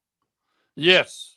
I don't think he was. I know 22 laps to go. They should back up and show that, but they with 22 laps, Crafton is in number 6. It might be the best finish he's had since 2020 he won. Yes. In 2020 he won, but then before that it was 2008. Wow. Yes. So that is Crafty Crafton. Wow. Not so crafty Crafton. Correct. Yes. I think the extent of his crafting experience is putting together dollhouses with tongue depressors. And what do we see here? Ooh, there's a tire issue for the 33. Oh boy, tire issue. All right, that's going to change everything. Frankie Muniz has a tire issue that right front. Ladies and gentlemen, with 20 to go, now it's decision time. How many comes in? How many stays out? What do you say there, CBM? What's your opinion? So you say they're all coming or not? I think they now this is where a crew chief comes in and says, okay, do we expect another caution? Well, in 10 laps. What I would say is, do you expect the race to start back with 15 to go? Do you want new tires on then, or are you going to wait 5 more laps and hope for a caution and then get new tires with 5 laps to go? That's one of the things to think about. But will they get it started with 15 to go? Now, my guess, of course, this is just a guess, as you can see. I'm here on the show with you, Mr. CBM. I'm not there at the track, and they never hired me for any of this. Little joke there. Yes. But I would get tires now. I would come and get them. I would get tires. I would show what I got now. In other words, I would use my strategy. When I bring them in, I would make my final adjustments if I've got to make an adjustment on it, and do it then. Do it now. But Frankie has left his vehicle, so we know Frankie. Frankie done good too, but he was a good actor too. He is a good actor too. Yeah. He's very frustrated right now. Yes. I mean, I don't blame him. He doesn't have a chance of making a top 10 anyways. Exactly. A top 10 would have been like a win for a lot of people, be honest. Yes. Would have been a win, would have been like a win for him. Yes. I mean, let's be frank about it. Or as your boy Connan would say, keeping it 100. We're keeping it a buck, right? Hey, you buck man. Yeah, that's right. Hey, but in a way, we're buck. Well, in a way. We're not going to sugarcoat something In if a it doesn't way. deserve it. Are we? I'm just wondering. All I know is laughing too much will get you fired from a show quicker than anything. Yes. So I got to stop. So Ben Rhodes is coming into the pits now, and STEWART FRIESEN is. So the first pack is coming in right now, and we are 18 to go here. So it looks like everybody came in because everybody will come in, and then the cars that's a lap down will come in the next lap. Yes. But so I believe they all come in. So they must have plenty of tires. Not plenty, but they must have enough. I Right. wonder if they have a set left now. Yeah. That would be the question to ask. Mm-hmm. Yeah, I do see the next pack going in at the next lap or at lap 16 to go. Well, now listen, if you're operating a track and you've got the ability to stay out longer, or the ability to stay on the caution longer, is there some reason that if you're a track owner, would you take that? In other words, could you get them back out and going in 3 laps of caution? Could you take 6 or 8 laps? My point is, who's got that option and for what reasons and so forth? And some of that can be playing in the game. For example, with the newer tires, let's say they go back with 12 to go, they have a caution with 5 to go. Well, new tires might not help them that much unless all of them come in and got it. Right. But if some of them come Right. in, maybe. So all I'm saying is there's a lot of strategy in these, and that's what a lot of people has questions about on some of the races. They have a question is, well, why did they take so long to get them back out? So there was an issue. Whoa. So they're That showing was Martinsville race yes. where he got tapped. So and he did that Martinsville race. Earlier they were showing Chandler Smith. There was a major issue at his pit stop, and the commentators were wondering, well, did they lose a lug nut, or were they making a suspension adjustment? They couldn't really tell because it was the left side, the driver's side, but it took an inordinate amount of time to complete that pit stop for Chandler Smith. So that he's only, I'm amazed that he's still 6th position right now. Right. But okay. So what that tells you is whatever that was. Well, see, I took a stab at it that they might get going back at 15 to go, but I see they're still cleaning the track, and I have issues with that. I think they should get the race going toward the end of the race as soon as they can. I say they should, if they have a caution, get them back going as soon as they can. I mean, that's the 88 car. The guy's holding his head. Oh no, look at him. Oh no. He said my driver fell asleep. No, maybe it's something else. Sorry, guys. No, that's not true. All right. Yeah. What gets me, his crew chief there is mad about something. His crew chief. Look at that. What do you think of that, CBM? Yeah, we don't know exactly, but Matt Crafton has obviously told his crew chief something about his ride. It might be way too loose, and his crew chief's dismayed. What's going on at the pits now? Oh, and see, that's Frankie Muniz. So they're strapping it up and towing it in. And they're not starting the race. Now look at them. They're trying to decide something on this car, and they keep running the laps down.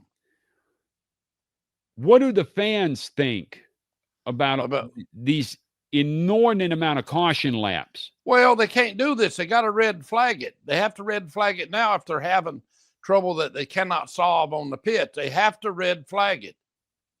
And they cannot count the last lap. They just cannot do it. They've got to make some extra, some other rules.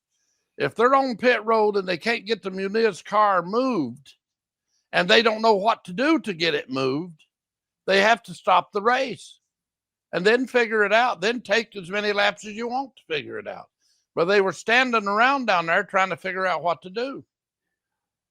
So now the question is, why is Crafton 18th?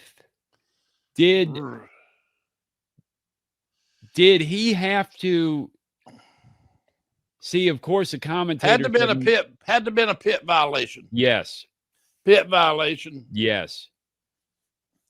Yeah. Well, my audience wasn't watching it, or they would have probably caught that pit violation. I bet it was. Well, now the pit vehicle hasn't left the track yet, so the pit vehicle is now leaving the main track. So on the restart with 14 to go, Corey Heim leading, Grant Enfinger beside of him, Stewart Friesen third. Friesen? Yes. And Stewart Friesen ended up giving Heim a push, and Heim immediately crosses over and is now defending the inside and outside. Corey Heim is running on the inside. Second row, Enfinger outside, Stewart Friesen inside. And then Chandler Smith trying to take the inside line on Friesen, but ran out of room, and so he backed off. Ben Rhodes is fifth. Chandler Smith fourth. They're alternating now. Chandler Smith and Ben Rhodes are alternating. RAJAH CARUTH sixth. Stephen Parsons. Oh, again. Wow. Okay, then you're announcing, CB. Keep going. Stewart Friesen in the wall. All right. Oh, his truck is mangled. And it's on fire. He's setting the track on fire right now. Sparks everywhere. And immediately, emergency crews are coming in. The emergency crews are coming in to see what's going on. So let's see what happened here. Stewart Friesen's on the inside. And Enfinger's beside of him. What happens? Stewart Friesen got loose. Yes, he did. And ended up clipping both Enfinger and Chandler Smith. Oh, yeah. Stewart Friesen got loose. He plain and simply got loose and couldn't control it and got into Enfinger.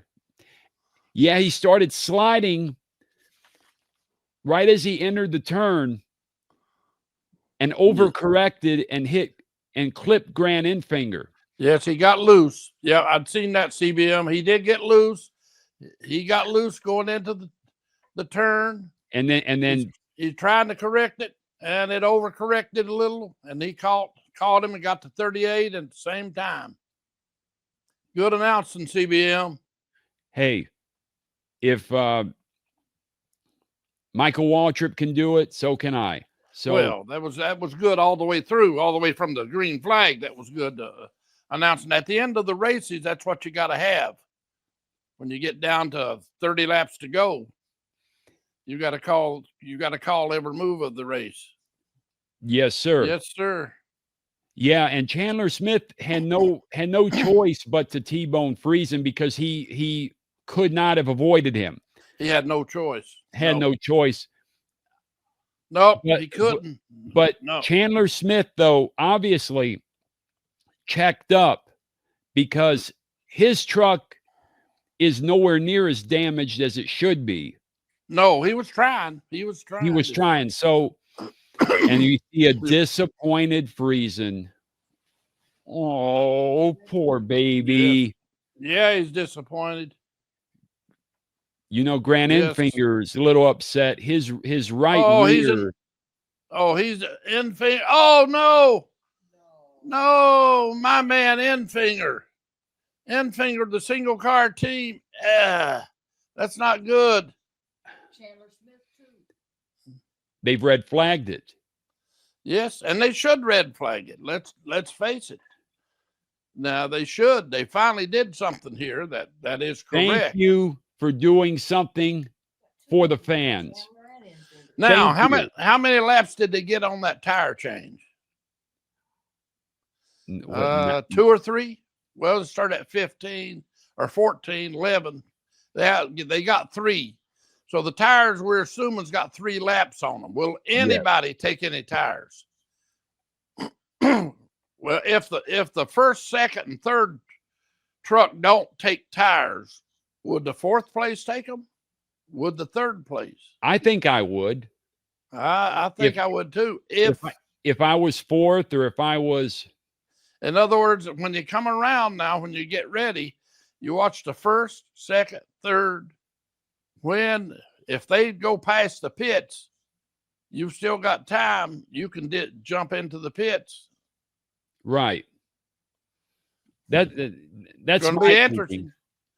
Will 3 laps make a difference? We don't know. Sometimes it does. Well, now is a perfect time to go back to Deal Dash and penny auctions. So here we go. So here's the idea behind these moronic, insolent penny auctions. So say I have my box of number 1 pencils. Okay. Say that this is an auction, so it starts at a penny. Well, person A bids a penny, so now it's 2 cents. Person B bids a penny, now it's 3 cents. And so on and so forth. What they don't tell you is that when you bid a penny, you're actually bidding, you've prepaid for the right to bid a penny. So let me give you what each individual bid costs. Well, first I have to get off of my many vids and OnlyFans, figuring out, making sure that their cuts were correct. So let us go to Deal Dash and bid packs. And this is something that, and now watch it. Watch me not figure out easily how much a bid pack costs. You know, that's another way for them to. We're back with 2 of your favorites and one of my favorites on the screen. So you might want to. So the idea with Deal Dash is that the bids themselves cost 13 cents a piece. And as they're fixing the safer barrier, so it's still going to be a while. Yes, it's 13 cents a piece for the right to bid a penny. So what that means is every time person A bid a penny to make it 2 cents, well, he actually paid 13 cents plus the penny. Shit. If he wins, he has to pay that penny. And then person C bids a penny. Well, he also has paid 13 cents. How they determine the 13 cents? Well, it's an average cost when you buy a bid pack. Okay. And listen, it's hard to find what a bid pack costs easily without having to make an account with them and log in and all of this. They intentionally obscure it. I see. Well, we've determined before that the cost of an iPad is almost double what the iPad's MSRP is. Okay. So they are making out big time. It is not a deal. You end up wasting money bidding on things that you're not going to buy. And here's the other thing. When you bid, when another person bids on this item, the duration of time before the auction expires increases by 5 seconds. Well, heck. So now it gives extra time. Anytime someone bids, it adds time. Well, heck. So it could go on in perpetuity. Wow. Wow. I mean, it's a scam amongst scams. Now they will argue that it's legal. Well, things can be legal and still be scammy. Scammy sure can be. I mean, that's for sure. So we're not saying it's illegal. It is the penny auction idea. It is legal, but if I, as a merchant, I would not conduct business that way. Right. That's just me. So, and they're still working on the safer barrier, 10 laps to go. So NASCAR is now. Why did it start the right. car?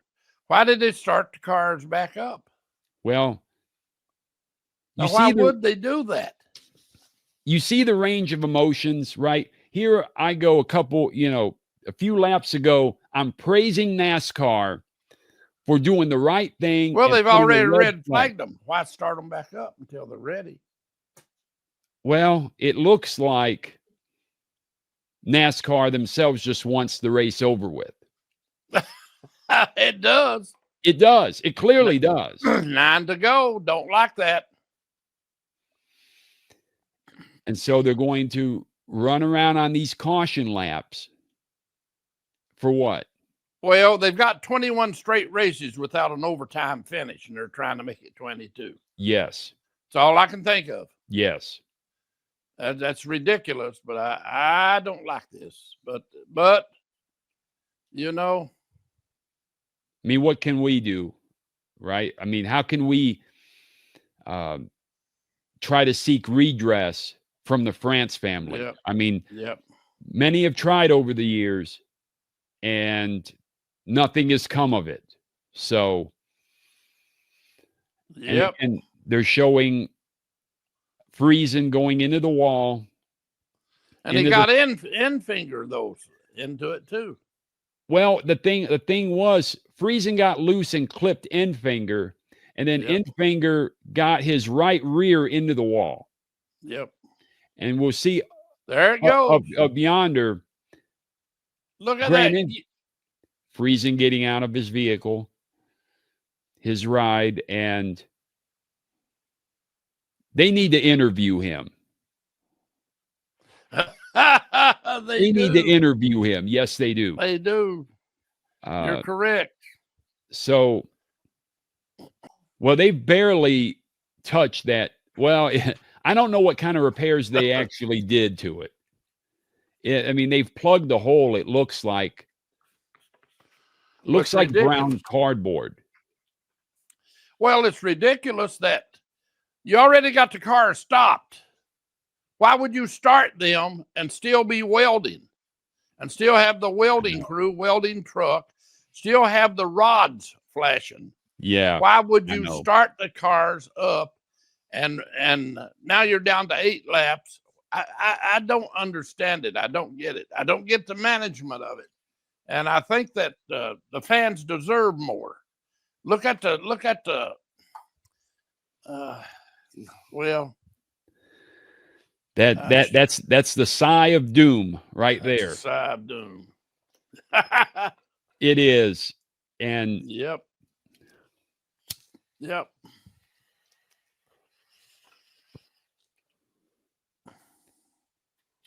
Got to pull my Dick Trickle here. It's a caution lap.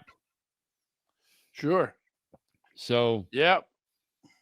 Do what he used to do. Yes, sir. He used to have a cigarette. He was smoking a cigarette while he's going around. Well, why not? I mean, I mean, you're going around at Why not? 55 along these massive tracks, especially at somewhere like a Talladega or something. Mm-hmm. Corey Heim, Ben Rhodes, Corey Heim inside, RAJAH CARUTH behind him, Ben Rhodes on the outside, Stephen Parsons. This has to be a career day for Stephen Parsons today. Gotta Young be. Motorsports. Yes. And then now his teammate Nathan Bird is 19th. So, and a rundown in Heim first, Ben Rhodes second, RAJAH CARUTH third, Stephen Parsons fourth, Daniel Hemrick fifth, Bailey Curry sixth, Dawson Sutton, yes, seventh. And they reach the start line. And Come on, Ben. Come on, Ben. Corey him, Ben. Heim is out to a lead, but RAJAH CARUTH Come on, and Roger. Ben Rhodes are in the second row fighting for position. And, Daniel Hemrick took the line behind RAJAH CARUTH.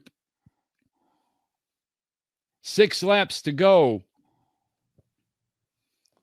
And then Corey Heim he's gaining Yes, as we speak. I don't as know. of now, he's got them covered, but I think there might be another caution. I think you're right. Oh, the 81 and Jake Garcia. Oh my. Uh-oh. Connor Mozak and Jake Garcia. Yes. And we see the crew chief there. I mean, they're bringing up Thor Sport, teammate of Ben Rhodes, Ty Majeski, Crafty Crafton, and Luke Fenhouse. Oh. Yeah. Now, we like Jake Garcia here. Oh, yeah. He's a plucky kid. Yes, he is. He's on his way up, obviously. He will be in an Xfinity ride sooner rather than later. But let's see how this developed here. Wow. If they ever get the replay started. Guess not. Okay, so. There we go. Okay. No. Well, that doesn't help. He was hit from Not at behind, but how was Jake hit from behind? Yeah, that was pretty easy to determine, wasn't it? I mean, come on now. I mean, that's penny auction level bad. Okay, here we go. Oh, jeez. Oh, jeez. And we look at behind. Okay, so, I mean, Connor, but that's not the issue. It looks like Connor got up onto Jake Garcia. Oh, they got together there anyway. It looks from this line. Couldn't tell. Couldn't really tell, but it looked to me like Connor Mozak in the Friends of Jacqueline Foundation car, McAnally Hilgeman Racing, kind of looked like he got up into Jake Garcia. We don't know if Jake Garcia simultaneously tried to come down. We don't know that from this angle. Right. So we're getting what NASCAR wanted to avoid. Sure. Which was an overtime finish. Yeah. But let's hand it to Stephen Parsons today. Stephen Parsons is in the 20 car. This has to be a career day for him. Yes. So it's a good time to take a look at the remainder of the field. And they just took the running order off. Thank you, Fox. Yes, so we see Matt Mills 13th, Nathan Bird 16th. Well, now, if they could start that race with 3 to go, it wouldn't be overtime. Why would it be overtime? Overtime's when you run out of time due to cautions. You Correct. understand what I'm saying? Yes. Well, if they took only 2 laps for the accident and they started it back up with 3 to go, it wouldn't be overtime. I think NASCAR has a guideline. Well, that's not right because it's not overtime. Well, I agree. Technically, could you start it with 1 lap to go? It depends how fast you got debris off the track and right. Yeah, I think NASCAR, they just want to call it overtime if you get down with 2 laps to go. Except there were 5 laps to go here. Yeah, so they're going to take at least 3 laps for a caution.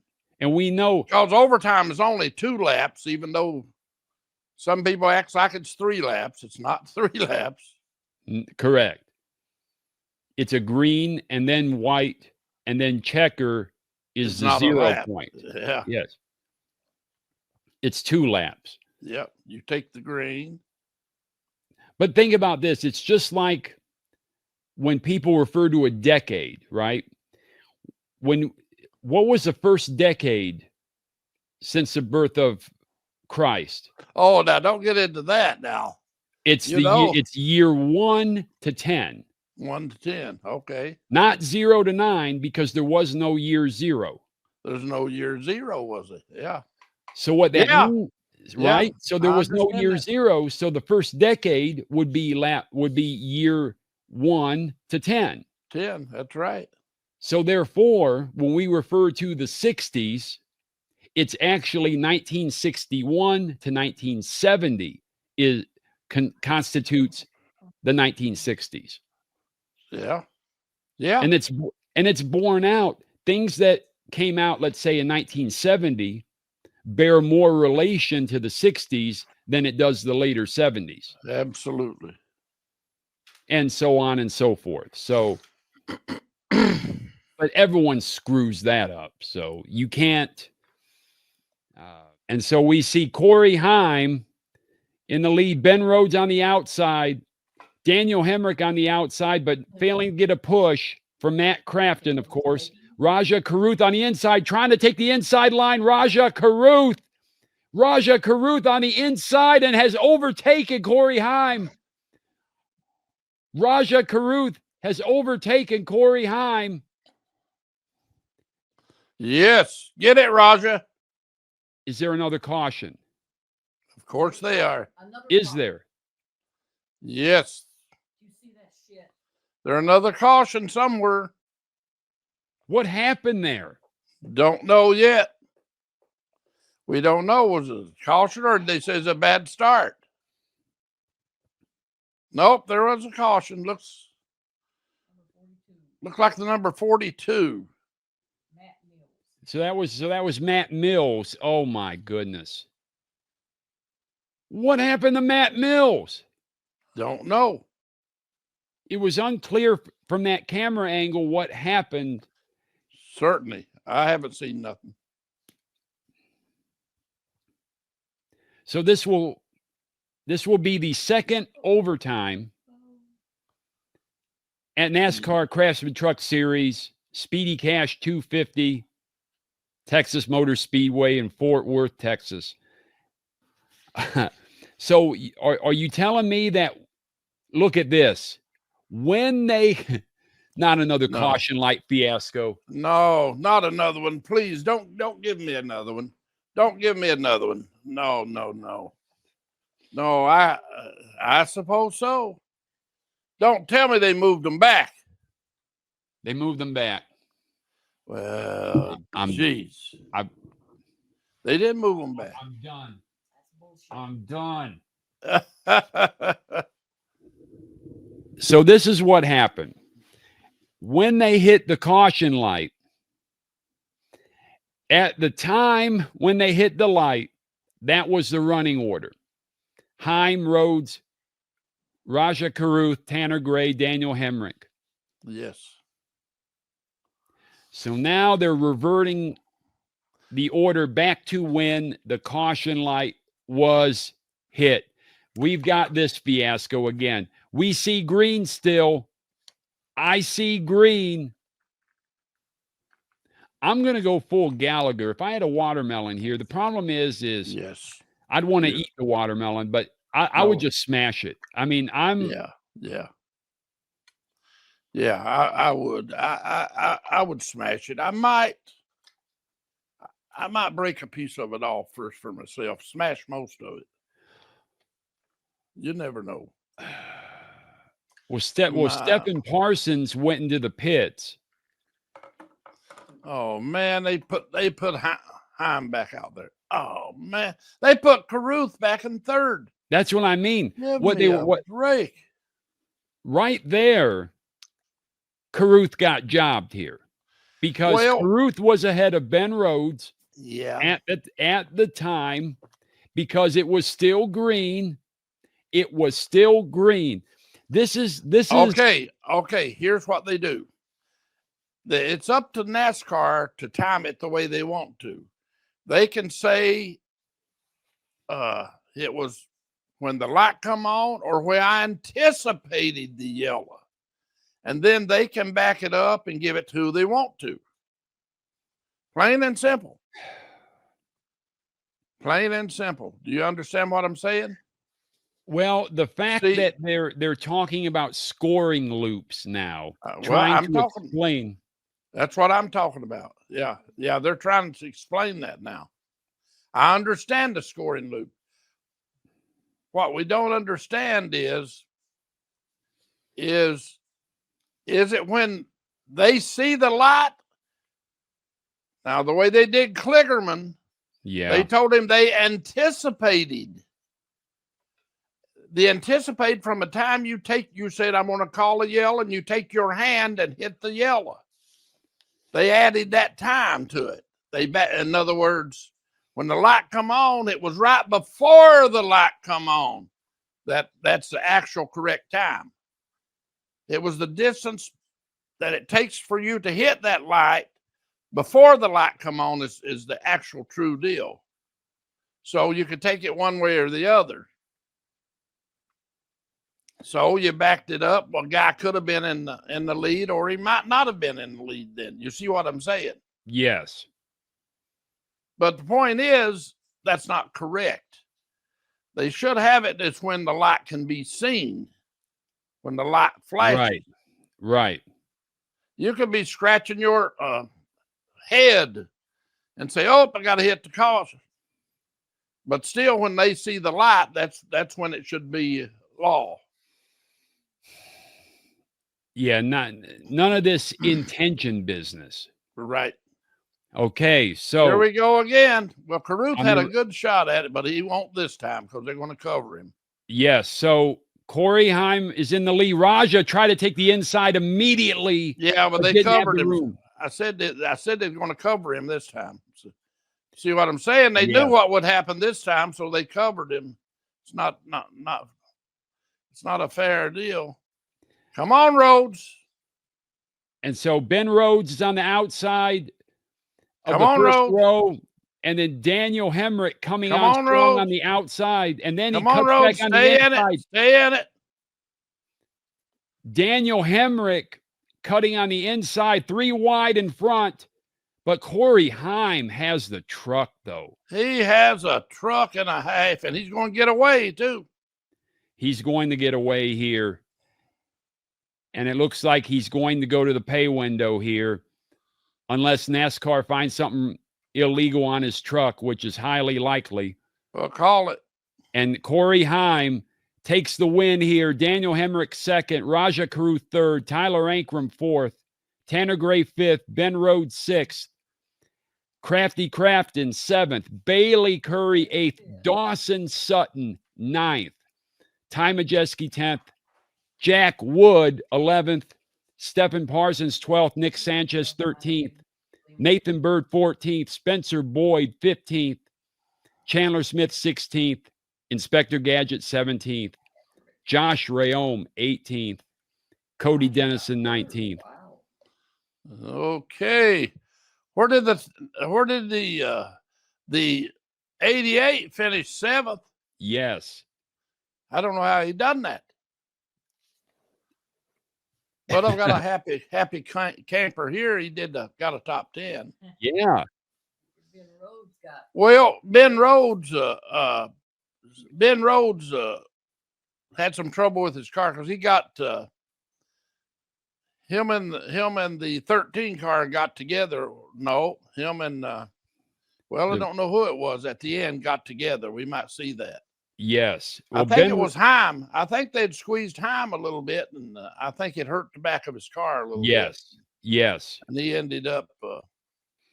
And so Corey Heim is searching for the flag. Let's see if they have it here.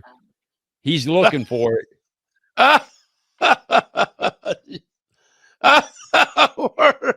Oh no, Corey! And he finally found the flag. He's not interested in the flag though. No. And so he's celebrating with his crew. All right. And Corey Heim goes to the pay window for now at Texas Motor Speedway. Well, the fireworks are going off. Previously he'd lost a close one there that he had covered also. So I suppose that's okay. Right. But I suppose he earned that one also, if I have to make a comment. He had a great truck though. He had a great truck. He had a great truck today. That is for sure. He had a truck that had him covered. So Josh Sims is interviewing him now, and we'll see what he has to say. I'm happy with Dawson Sutton getting a top 10 here today. Unbelievable. Very happy for him. I am too. Especially when one of our audiences picked Sutton to finish last. I am happy for him. That's what I mean. I would like to see the full running order. In fact, let me get to run it while I'm thinking about it. Let me get off of penny auction garbage. Let me look at. I love that third place for Caruth. That's got to be. Is that a best for him? Are they gonna interview Caruth? Because that's got to be a best finish for him. No, he's won one race. Yeah.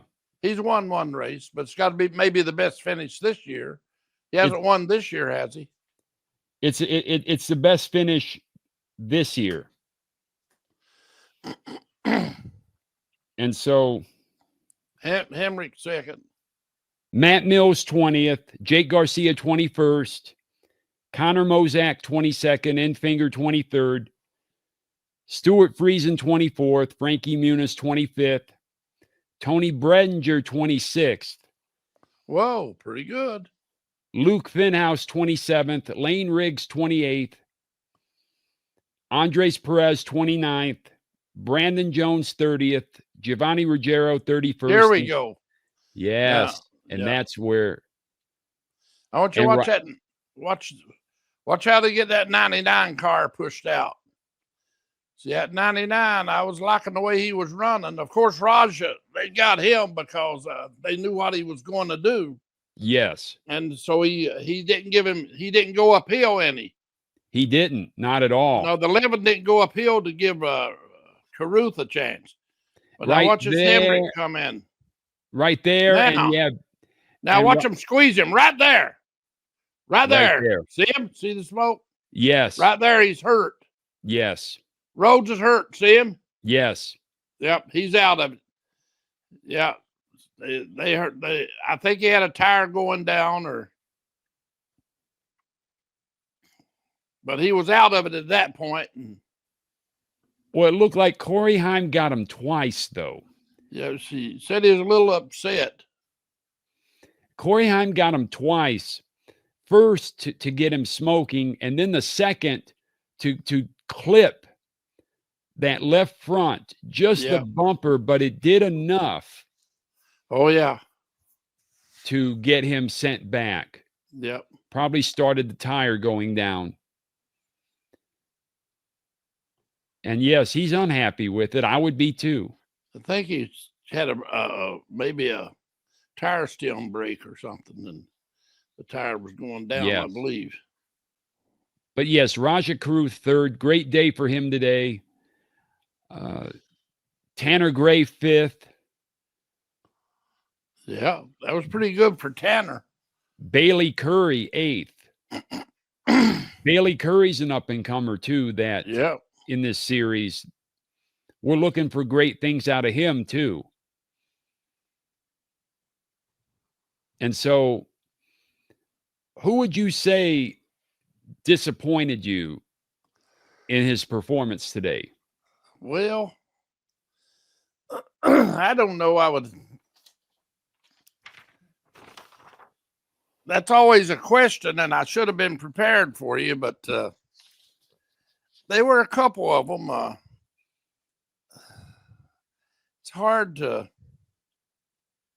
I don't know. I just, well, the ones I wish would have did better was Brandon Jones. Of course, he got taken out, but he couldn't help that, you know. But the ones Yes. that's still running, and you know. And that's the other thing is there were a lot of accidents and vehicle damage. So Where did Sanchez finish? I was a little disappointed in him. I thought he might have done better. Nick Sanchez. 13th. Yeah, I was thinking that he might have done better than that because he's up and coming good driver. And I'm thinking about starting to watch him a little closer. And Well, Ty Majeski 10th. yeah, I was kind of thinking, yes, it is technically a top 10. Yes, it is. yeah, but I was still expecting a top 5 out of him. Yeah, or maybe 3 out of because now really he should have been at the pay window by now. You know what I mean? Absolutely.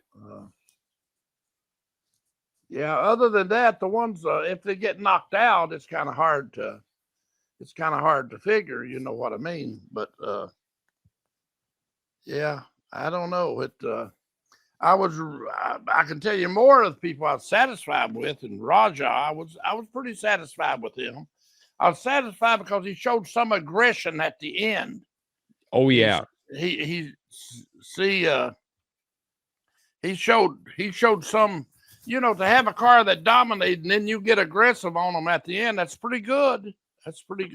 Well, it shows moxie. It shows initiative and that's great. It's a great sign out of him. Right. Right, it is. But without further ado, I want to thank you for coming on. Well, thank you for having me there, CBM. Yeah, and absolutely.